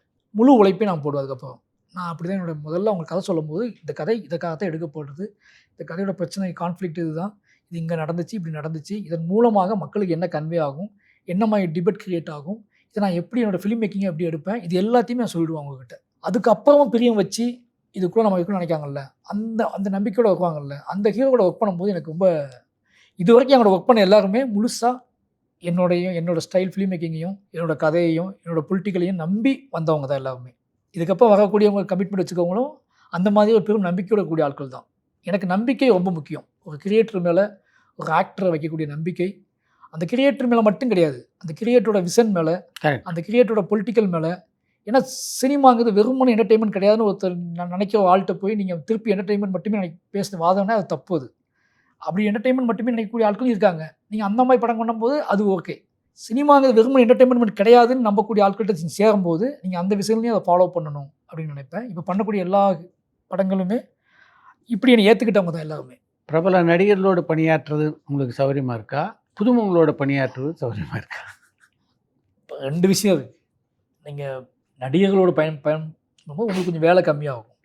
நான் நினச்சதை என் படத்தை தான் நான் எடுப்பேன், எப்படினாலும் வேலை கம்மியாகும். ஆனால் புதுமுகளோட பண்ணும்போது நீங்கள் அதிகமாக மெனக்கிடணும், வேலை பார்க்கணும். பிரச்சனை என்ன அப்படின்னா, புதுமுகளோட பண்ணும்போது நான் கொஞ்சம் நிறைய லேர்ன் பண்ணிகிட்டே இருப்பேன். நான் நிறைய ப்ராசஸ் பண்ணி ரெடியாகி அப்போ அவங்க கூட வேலை செய்யும்போது என்னோடய உடல் மனசு எல்லாமே ஆரோக்கியமாகவே இருக்கும். பெரிய ஹீரோ கூட படம் பண்ணும்போது நமக்கு அவங்க ஈஸியாக சில விஷயங்கள் கிடைக்கும், நமக்கு நம்ம அதை வச்சு படம் பண்ணுவோம். ஆனால் முழுக்க அந்த சொகுசுக்குள்ளே போயிடாமல், அதுக்கு அடிக்ட் ஆகிடாமல், அதுக்குள்ளேயே நம்ம படத்தை, நமக்கு பிடிச்சமான படத்தை நம்ம கண்டுபிடிக்கணும். அதுவும் முக்கியமானது இல்லை. அங்கே நம்ம படத்தை மிஸ் பண்ணிடக்கூடாது. அந்த பயம் மட்டும் அதில் உண்டு. சின்ன பசங்க புது பசங்களோட படம் பண்ணும்போது அந்த பயம் இருக்காது. நம்ம நினச்ச படத்தை அப்படியே எடுத்துகிட்டு இருக்கோம் அப்படிங்கிற ஒரு தைரியம் இருக்கும். ரெண்டு பேரோட ஒர்க் பண்ணுறதுல அதுதான். உங்களுடைய எல்லா படத்துலையும் உங்களுடைய கோபம் வெளிப்படுது. மாரி செல்வராஜுக்கு முதல்ல கோபம் எங்கே வந்தது, எதன் மேலே வந்தது? கோபம் இல்லை சார், அது எல்லாருமே என்ன நினைக்கிறாங்கன்னா, இப்போ உங்கள் பையன் உங்களுக்கு ஒரு விஷயத்தை கன்வே பண்ண ட்ரை பண்ணுறாரு அப்படின்னா, நீங்கள் அதை உதாசீனப்படுத்திக்கிட்டே போகிறீங்க அப்படின்னா, அப்பா தான் நீங்கள் எனக்கு. ஆனால் பையனாக இருந்தாலும் உங்கள் மேலே பெரிய பிரியம் இருக்குது, எனக்கு அன்பு இருக்குது. நீங்கள் உதாசீனப்படுத்த ஏதோ வகையில் நான் வெளிப்பட்டுருவேன். இப்போ நீங்கள் கேட்குறீங்களா இல்லையா அப்படிங்கிற இடத்துக்கு போவேன். அந்த மாதிரியான பிரியங்களை கடத்துறது, பிரியங்களை புரிய வைக்கிறது தான் நம்ம மெனக்கிடுறோம். அது தொடர்ந்து உதாசீனப்படுத்தப்படும் போது சத்தம் கொஞ்சம் அதிகமாக இருக்கும், அவ்வளோதான். ஆனால் நோக்கம் என்னவாக இருக்கும் அப்படின்னா, புரிய ரெண்டுத்துக்குள்ளே ஒரு புரிதல் வர்றதுக்கும், ரெண்டுத்துக்குள்ளே ஒரு பிரியம் வர்றதுக்குமான உழைப்பு தான் அத்தனையுமே. சக மனிதர்கள் மீது ஒரு பிரியமும் நேசமும் வருவதற்காக தான் அவ்வளோ வேலையும் பார்க்குவோம். ஆர்ட் ஃபார்மோட நோக்கம் என்ன? சக மனுஷன் நேசிக்கணும் அப்படின்ட்டு. அது தன்மையை பொறுத்து அது உதாசீனப்படுத்தப்படும் போது கொஞ்சம் கோபம் வெளிப்படும். கோபம் கூட கிடையாது, அது சத்தம் அப்படி சொல்லலாம். அந்த சத்தத்துக்கு நம்ம அது ஆத்திரமாகவும் கோபமாக எடுத்துக்க முடியாது. சத்தம் வந்து நியாயமான காரணங்களுக்காக எழுப்பப்படும் கோபம் வந்து நிச்சயமாக அதிகமாக சத்தமாக தான் நான் பார்ப்பேன். அந்த மாதிரி தான் நான் என்னோடய படங்களை ட்ரீட் பண்ணுறேன். நான் சக மனிதர்களுக்குள்ள ஒரு உரையாடல் எதுவாக இருந்தாலும், அது என்ன கான்ஃப்ளிக்டாக இருந்தாலும், அதை ஒளிச்சு வைக்கிறது, அதை இதை பேசினா பெருசாகிடும், இதை பேசினா இவங்களை இழக்க வேண்டியிருக்கும், இதை பேசினா இவங்க போயிடுவாங்க அப்படின்னு எல்லா கான்ஃப்ளிக்ட்டையும் ஒளிச்சு சேர்க்கையிலே வைக்கிறது இருக்குல்ல, அது நெக்ஸ்ட் ஜென்ரேஷனை ரொம்ப பாதிக்கும். எதுவாக இருந்தாலும் நீங்கள் நம்ம 2 பேர் பேசிட்டோம் அப்படின்னா தொடர்ந்து ட்ராவல் பண்ணுறதுக்கு ரொம்ப ஈஸியாகும்னு நினைக்கிறேன். அதனால் உரையாடலுக்கு நான் எப்போவுமே என்னுடைய படங்களில் உரையாடலுக்கான நிகழ்வுகளை களங்களை உருவாக்கணும் அப்படின்னு தான் ஆசைப்படுறேன். எந்த சமரசமும் இல்லாமல் படம் பண்ணணும்னு நினைக்கிறீங்களா? ஆமாம், சமரசம் அப்படிங்கிறது சார் வணிகம் ஒன்று இருக்குது. நான் சமரசம் சொல்கிறது கருத்து சமரசம். அதான் பேட்டர்னாக வந்து மாறும், ஆக்டரை பொறுத்து, களத்தை பொறுத்து, பிஸ்னஸ் பொறுத்து கூட என்னோட பேட்டர்ன் மாறும், சொல்கிற முறை கூட மாறும். ஆனால் கருத்து சமரசமோ கண்டிப்பாக என் படத்தில் இருக்க வாய்ப்பு இல்லை. உங்களுடைய படங்களுடைய கதைகள் வெவ்வேறாக இருந்தாலும் எங்கேயோ ஒரு இடத்துல நீங்கள் என்ன சொல்லணும்னு நினைக்கிறீங்களோ அதை கொண்டு வந்து சொல்லிடுறீங்க. அது இயல்பாக அந்த கதையில் அமையுதா, இல்லை கதையை உருவாக்கினதுக்கு பின்னாடி அதை வந்து அந்த படத்தை அதை சொல்கிறதுக்கு தான் அந்த கதையை உருவாக்குறது. முதல்ல இது எப்படி சொல்கிறது, இது ஒன்று தோணும்ல, இதை சொல்லணுமே, அப்போ அதுக்குன்னு ஒரு கதையை ரெடி பண்ணி அதை சொல்கிறதுக்கு தான் அந்த கதையை கண்டுபிடிக்கிறதே அதை சொல்கிறதுக்காக தான். மெயின் பிளாட்டே வந்து அந்த கருத்து தான். அதை சொல்கிறதுக்காக ஒரு திரைக்கதையை வடிவமைச்சு எழுதி நம்ம சொல்கிறது, அவ்வளோதான். பொதுவாக எல்லா மேக்கரும் ஒரு திரைப்படத்தை உருவாக்குறதுக்கு முன்னாடி ஒரு கதை, திரைக்கதை, முழுமையான வசனம், அதுக்கப்புறம் படப்பிடிப்பு தளத்துக்கு போய் படப்பிடிப்பு. மாரி செல்வருடைய பாணி என்ன? நான் ஒரு நாவல் மாதிரி எழுதிடுவேன் சார். 400 பக்கத்துலாம் எழுதியிருக்கேன். ஆனால் அதை கொடுக்க மாட்டேன் ஸ்பாட்டில் போய் யாருக்கும். அது என் அசிஸ்டன்ட்ஸ் படிப்பாங்க, அதுக்கப்புறம் அவங்க ஆன்லைன் போட்டு அதை வேலைக்கு ரெடி பண்ணிக்குவாங்க. நான் என் மைண்டுக்குள்ளே அதை படித்து வச்சுக்குவேன். அதுக்கப்புறம் ஸ்பாட்டில் போய் நான் புதுசாக தான் எல்லாம் எழுதுவேன், புதுசாக தான் எல்லாத்தையும் எடுப்பேன். ஏன்னா அது ப்ராசஸ் ஆகிக்கிட்டே இருக்கும். நீங்கள் ஒரு நாவல் படிச்சுட்டு ஒரு சொற்பொழிப்புக்கு போனால் எப்படி இருப்பீங்க? ஒரு நாவலை வந்து முழுசாக படிச்சுட்டு ஒரு மேடையில் போய் பேச போனீங்கன்னா உங்களுக்கு ப்ராசஸ் ஆகிட்டே இருக்கும்ல. அது மாதிரி நானே என்னோடய திரைக்கதையை ஒரு நாவல் மாதிரி எழுதிட்டு அதை எனக்குள்ளே ப்ராசஸ் பண்ண வச்சுட்டு என் அசிஸ்டன்ட்ஸ்க்கு வேலை பார்க்கறதுக்காக, அவங்க மற்ற வேலைகள்லாம் பார்க்கறதுக்காக அதை ஆன்லைன் மாதிரி போட்டு அதை டீட்டெயில் ஆன்லைன்லாம் போட்டு அவங்க வேலை பார்க்க ஆரம்பிச்சுக்குவாங்க. நான் ஸ்பாட்டில் போய் அதை ப்ராசஸாக வச்சுக்கிட்டு அங்கங்கே அந்த சீனோட ஆர்டர்லாம் மாற்றி சேஞ்ச் பண்ணி ஒரு சீன் ஆர்டரை மாற்றி அங்கே டைலாக்லாம் புதுசாக எழுதி அந்த ஒரு டோட்டலி லைஃப்பை நான் மைண்டுக்குள்ளே அந்த நாவல் மடியில் எழுதி அந்த லைஃப்பை ப்ராசஸாக உள்ளே ஏற்றினதுக்கப்புறம் அந்த ப்ராசஸ் நடந்துகிட்டே இருக்கும்போது அந்த சூட்டாக அந்த படத்தை எடுத்துகிட்டு இருப்பேன். அது பேப்பராக கண்ணுக்கு தெரிஞ்சால் நான் பேப்பர் எடுக்கிற மாதிரி எனக்கு ஃபீல் ஆகிடும். வெறுமனே பேப்பரில் இருக்கிறத எடுக்கிறதுக்கு எனக்கு தோணாது, ஒரு எனர்ஜியே இருக்காது எனக்கு வந்து மைண்டுக்குள்ளேருந்து ஒன்று எடுத்துகிட்டே இருக்கும். நம்ம ஒரு ப்ராசஸ் ஆகிட்டே இருக்குது. இப்போ நீங்கள் நம்ம பேசிகிட்டு இருக்கோம்ல, உங்களுக்கு இப்போ நீங்கள் பேப்பரே இல்லாமல் பேசுகிறீங்க, உங்கள் மைண்டுக்குள்ளே ப்ராசஸ் ஆகி இந்த கேள்வி சொல்லும் போதே இந்த கேள்விலேருந்து இன்னொரு கேள்வி எடுக்கிறீங்களே, இந்த ப்ராசஸ் எனக்கு ரொம்ப பிடிக்கும். என்னோடய ஷூட்டிங் வந்து என்னோட உளவியல் ப்ராசஸ், மைண்ட் ப்ராசஸில் மட்டுமே நடக்கும். உங்களுடைய திரைப்படத்தில் நடிக்கிறவங்களுக்கு முழு கதையும் சொல்லுவீங்களா, இல்லை அந்த காட்சி மட்டுமா? கதை சொல்லிவிடுவேன். கதைனா ஸ்க்ரீன் பிளே மாதிரி சொல்ல மாட்டேன். அப்படியே ஆர்டரா கதையா, இந்த கதை நோக்கம் இதெல்லாம் சொல்லிவிடுவேன். பட் அவங்க கேட்கும் பட்சத்தில் அவங்க இதை முழுசாக தெரிஞ்சுக்க கேட்கணும்னு பேசினா முழுசாக சொல்லிவிடுவேன். அதில் எந்த மாற்று கருத்துமே இருக்காது. எனக்கு முழுசாக சொல்கிறீங்களா அப்படின்னு யாராவது கேட்டாங்கன்னா உட்காந்து 2.5 மணி நேரம் சொல்லிவிடுவேன். பேப்பர் இருக்காது. உதயசார் சொல்லுவார், படப்பிடிப்பு பர்சனல் பேப்பர் வச்சுட்டு ஷார்ட் டிவிஷன்லாம் இருக்காது. ஷார்ட் டிவிஷன் இருக்காது, பேப்பர் இருக்காது. என் கையில் வந்து அவங்க எடிட்டிங்கை போட்டு கூட நான் பார்க்க மாட்டேன். அது எல்லாம் மைண்ட் ப்ராசஸ் தான். பேப்பர் வந்து இப்போ நீங்கள் வெளி மாநில நடிகர்கள் நடிக்கும்போது இப்போ டைலாக் முடிவு பண்ணதுக்கப்புறம் அந்த டைலாக் பேப்பர் ஒயிட் பேப்பர் இருக்கும். அந்த ஒயிட் பேப்பரில் நாங்கள் போனோடனே டக்குன்னு டைலாக் எழுதி கொடுத்துருவேன். அதை டக்குன்னு ரீகாப்பி பண்ணி ஆர்டிஸ்ட்டை கொடுப்பாங்க. அவ்வளோதான். எனக்கு என்ன அப்படின்னா அவங்க இப்போ தானே பேப்பர் கொடுக்குறாங்க, டைலாக் நான் மனப்பாடம் பண்ணக்கூடாதுன்னு தான் இப்போ கொடுக்குறேன் அப்படின்னு சொல்லிட்டு அங்கேயே நான் சொல்லி காமிச்சிக்குவேன். அது லைவ் இப்போ 2 பேர் பேசிகிட்டு இருக்கோம்ல, இந்த மாதிரி அதை பேசி காட்டும் போது அவங்களுக்கு அது அந்த ஒரு ஒன்று உள்ள மனப்பாடம் பண்ணி வச்சு ஒன்று சொல்கிறோம் அப்படிங்கிற ஃபீல் வரக்கூடாது அப்படிங்கிறதுக்காக நான் அந்த டைலாக்கு பேப்பர் கையச்சுமா வச்சுக்கிட்டு அதை அப்படியே பேசி காட்டுவேன். 2-3 ட்ரிப் நானே பேசிகிட்டே இருப்பேன். அப்போ அவங்க கொடுத்து பார்த்தா அவங்களுக்கு அது அடாப்ட் ஆகிடும். அப்படியே கொஞ்சம் 5 நாள் கஷ்டப்படுவாங்க. அதுக்கப்புறம் அந்த ப்ராசஸ்க்கு ரெடி ஆகிடுவாங்க. இவங்களை அசிஸ்டன்ட்டை கொண்டு பேப்பர் கொடுத்தா கூட எங்கே டைரக்டர் வரட்டுங்க அதை வைங்க அப்படின்ட்டுருவாங்க. எனக்கு அது ஈஸியாகிடும். உங்களுடைய எல்லா படைப்புகளும் இதே பாணியில் தான் இருக்கணும் அப்படின்னு திட்டமிட்டிருக்கீங்களா, இல்லை இந்த பாதை மாற வாய்ப்பு இருக்கா? இதே பாணின்னு இல்லை, இதை சொல்லி ஆகணும்னு தோன்றதை எப்படி சொன்னால் பெட்டராகும் அப்படி சொல்லணும்னு ஆசைப்படுறேன் நான். ஆனால் எது சொல்லி ஆகணும்னு தோன்றதோ அதை படம் பண்ணி ஆகணும்.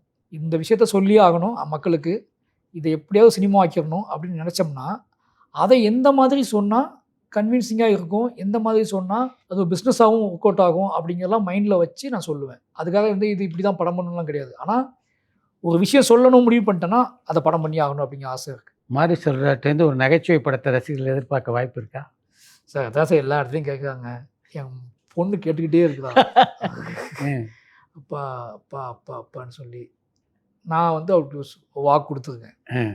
நீ விழுந்து விழுந்து சிரிக்கிற மாதிரி அப்பாவை படம் பண்ணுவேன் அப்படின்னு ம். சொல்லி. ஆனால் நான் வந்து ரொம்ப அதை ரொம்ப சாதாரணமாக சொல்லிட்டேன்.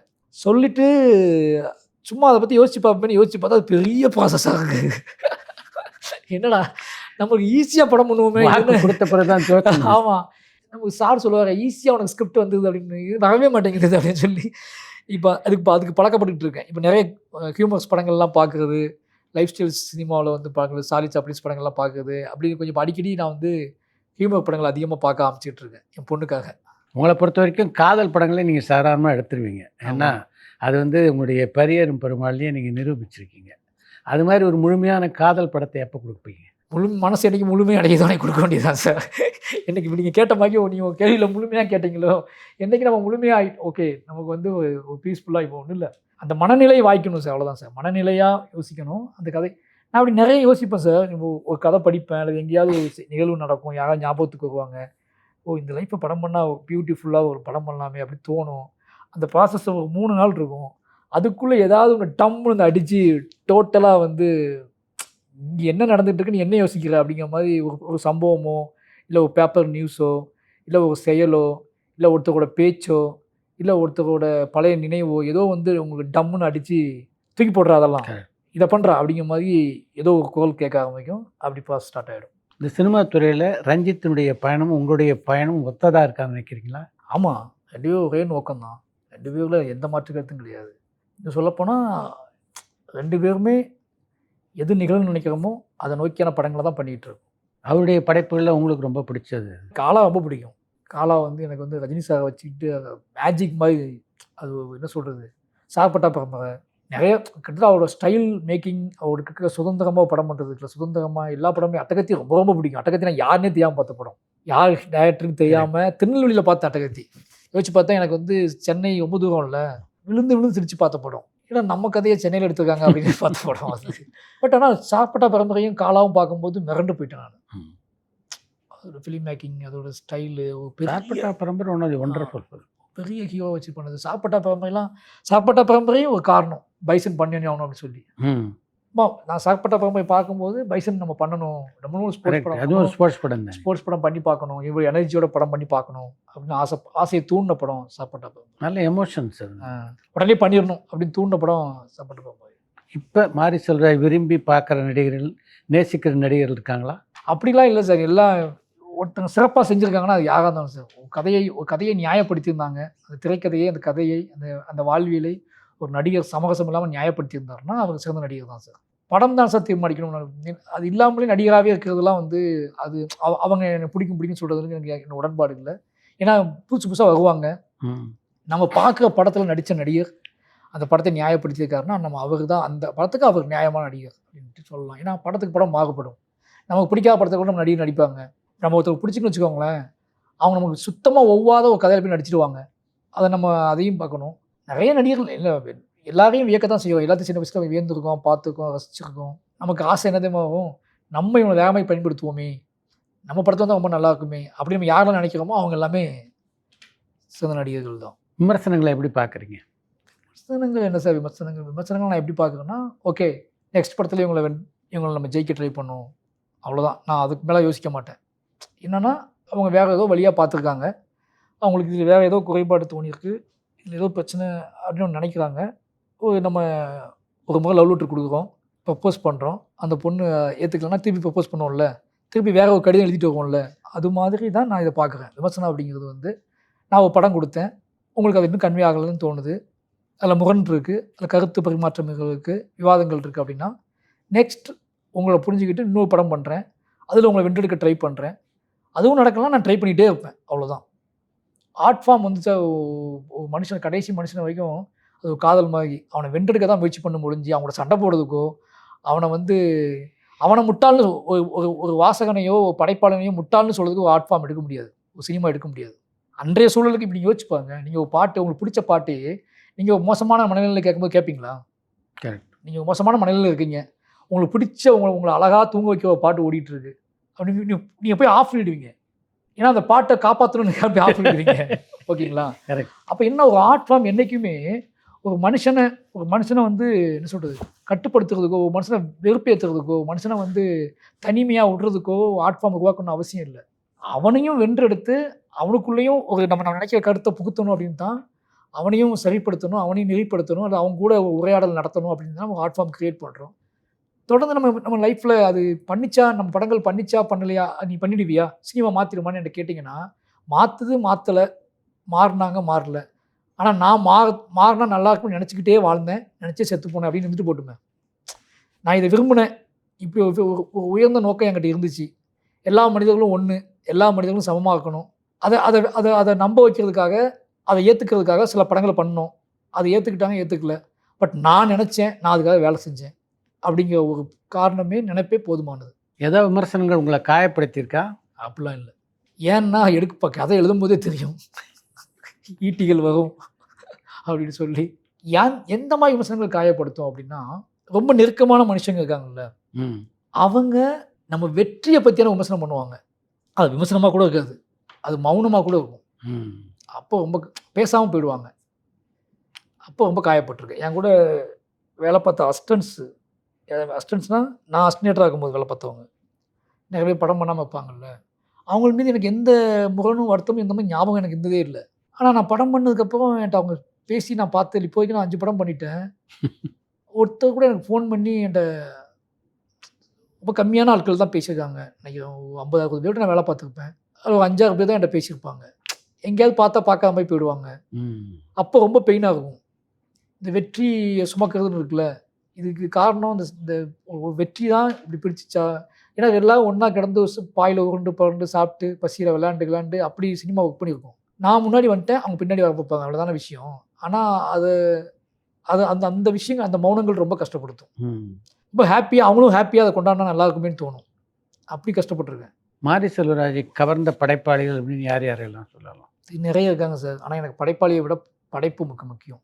ஏன்னா படைப்பாளிகள் அந்த படைப்பு மாற்றி பண்ணுறாங்க படங்கள். நம்ம நல்ல கிரியேட்டரு நமக்கு பிடிக்காத படத்தையும் பண்ணுறாரு, ஓகேங்களா. நம்மளால் ஏற்றுக்கவே முடியாது, ஜீர்ணிக்கவே முடியாத படத்தையும் பண்ணிடுறாரு. நம்ம ஒரு படம் பார்க்கும்போது சார், அந்த படம் ஒரு பயங்கரமான பரவசத்தை கொடுக்குது. கட் பண்ண படைப்பாளி வேற ஒன்று பேசிகிட்டு இருக்காங்க, அந்த படத்துக்கு முரணாகவே பேசிகிட்டு இருப்பாங்க. அது படத்தையும் நீங்கள் ஒப்பிடக்கூடாது அப்படிம்பாங்க. ஆனால் அதுக்கப்புறம் தான் நான் படைப்பாளிகளை வந்து ஃபாலோ பண்ணுறதை நான் கம்மி பண்ணிக்கிட்டேன். ஏன்னா படைப்பாளிகள் வந்து படைப்புக்கு உண்மையாக இருக்கணும் அப்படின்னு நான் எதிர்பார்க்குற இடத்துல நான் இருக்கேன். அந்த படைப்பு அவங்களோட படைப்பு. அந்த படைப்பில் பேசப்பட்ட அரசியல், அந்த படைப்பில் பேசப்பட்ட விவாதங்களுக்கு அவங்க பொறுப்பேற்றுக்கணும். அதை கொஞ்சமாவது வாழ்க்கையில் ஃபாலோ பண்ணணும்னு நான் ஆசைப்படுவேன். அதை விட்டுட்டு நீங்கள் வந்து இது வேறு படம், அப்படி அதுக்கு ஆப்போசிட்டாக இன்னொரு படம் எடுக்கிறது, கிராஃப்ட்டு டெக்னிக்கு எல்லாத்துலேயும் ஸ்ட்ராங்காக இருப்பாங்க. ஆமாம், நம்ம படைப்பு மாறும், லேர்ன் பண்ணிக்குவோம். ஆனால் சம்மந்தமே இல்லாமல் இருக்கும் எல்லாமே. அதனால் பிடித்த படைப்புகள், புரட்டி போட்ட படைப்புகள். பேட்லா பல்ஜிஸ்னு ஒரு படம் பார்க்குறேன், அந்த படம் என்னை போட்டு உழுக்குது. உடனே கர்ணன் கதையை வந்து யோசிக்கிறேன். 400 Crores ஒரு படம் பார்க்குறேன், அந்த படம் சப்டைட்டிலும் எனக்கு புரியல. அந்த படம் தான் வாழை. அந்த படம் பார்த்துருக்கு தான் வாழை, எனக்கு உடனே வாழை தோணுது. இப்படி என்னை உலுக்கி திருப்பி போட்ட படங்கள் நிறைய இருக்குது. படைப்பு தான் முக்கியம். என்னையவே நீங்கள் எடுத்துக்கோங்க, மாரி செல்வராஜ் பற்றி உங்களுக்கு முழுசாக ஒன்றும் தெரியாதுல்ல.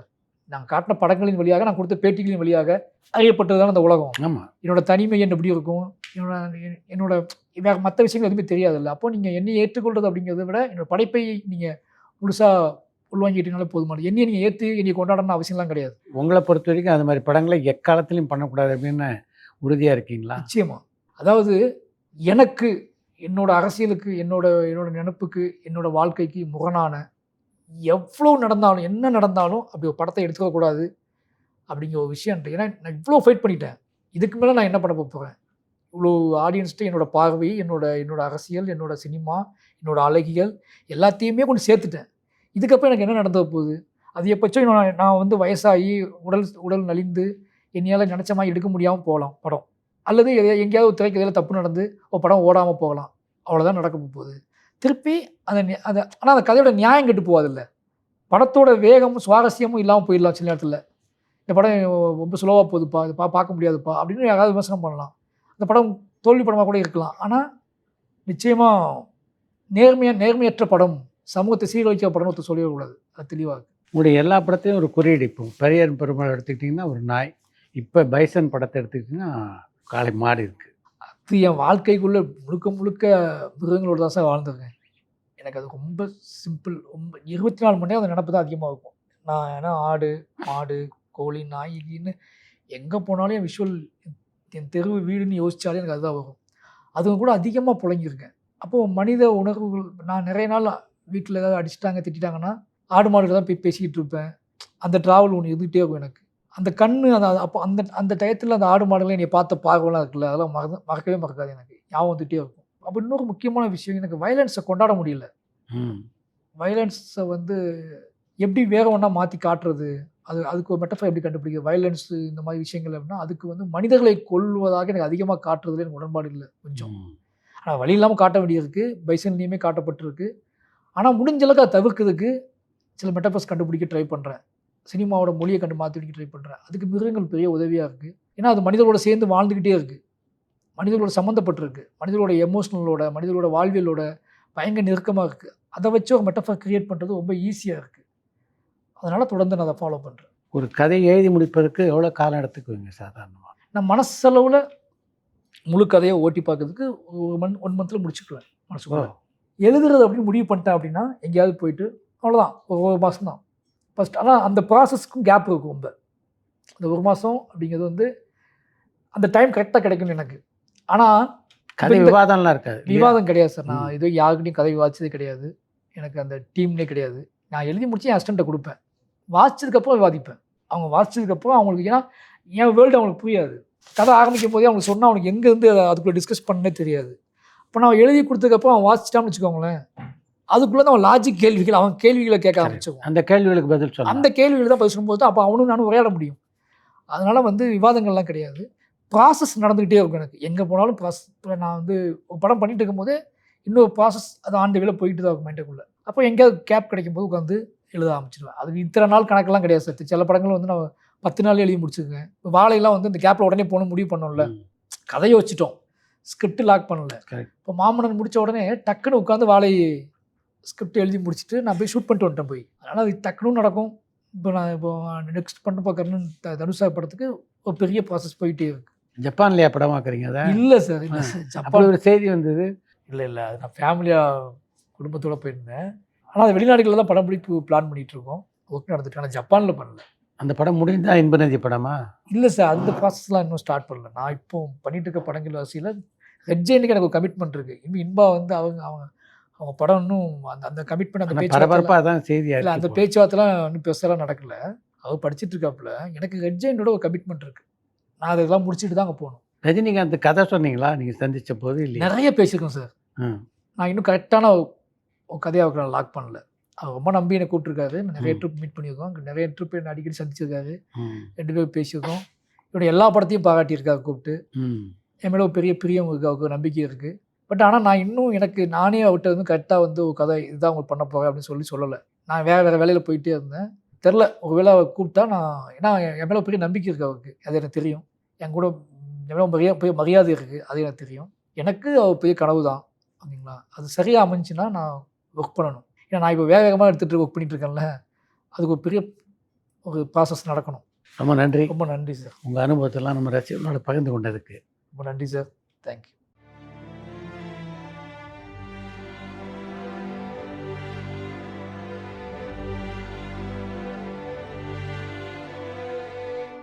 பரபரப்பான சினிமா செய்திகள், நட்சத்திரங்களின் பேட்டிகள், சினிமா வரலாறு ஆகியவற்றை பார்க்கவும் படிக்கவும் உங்களுக்கான இணையதளம் touringtalkies.co.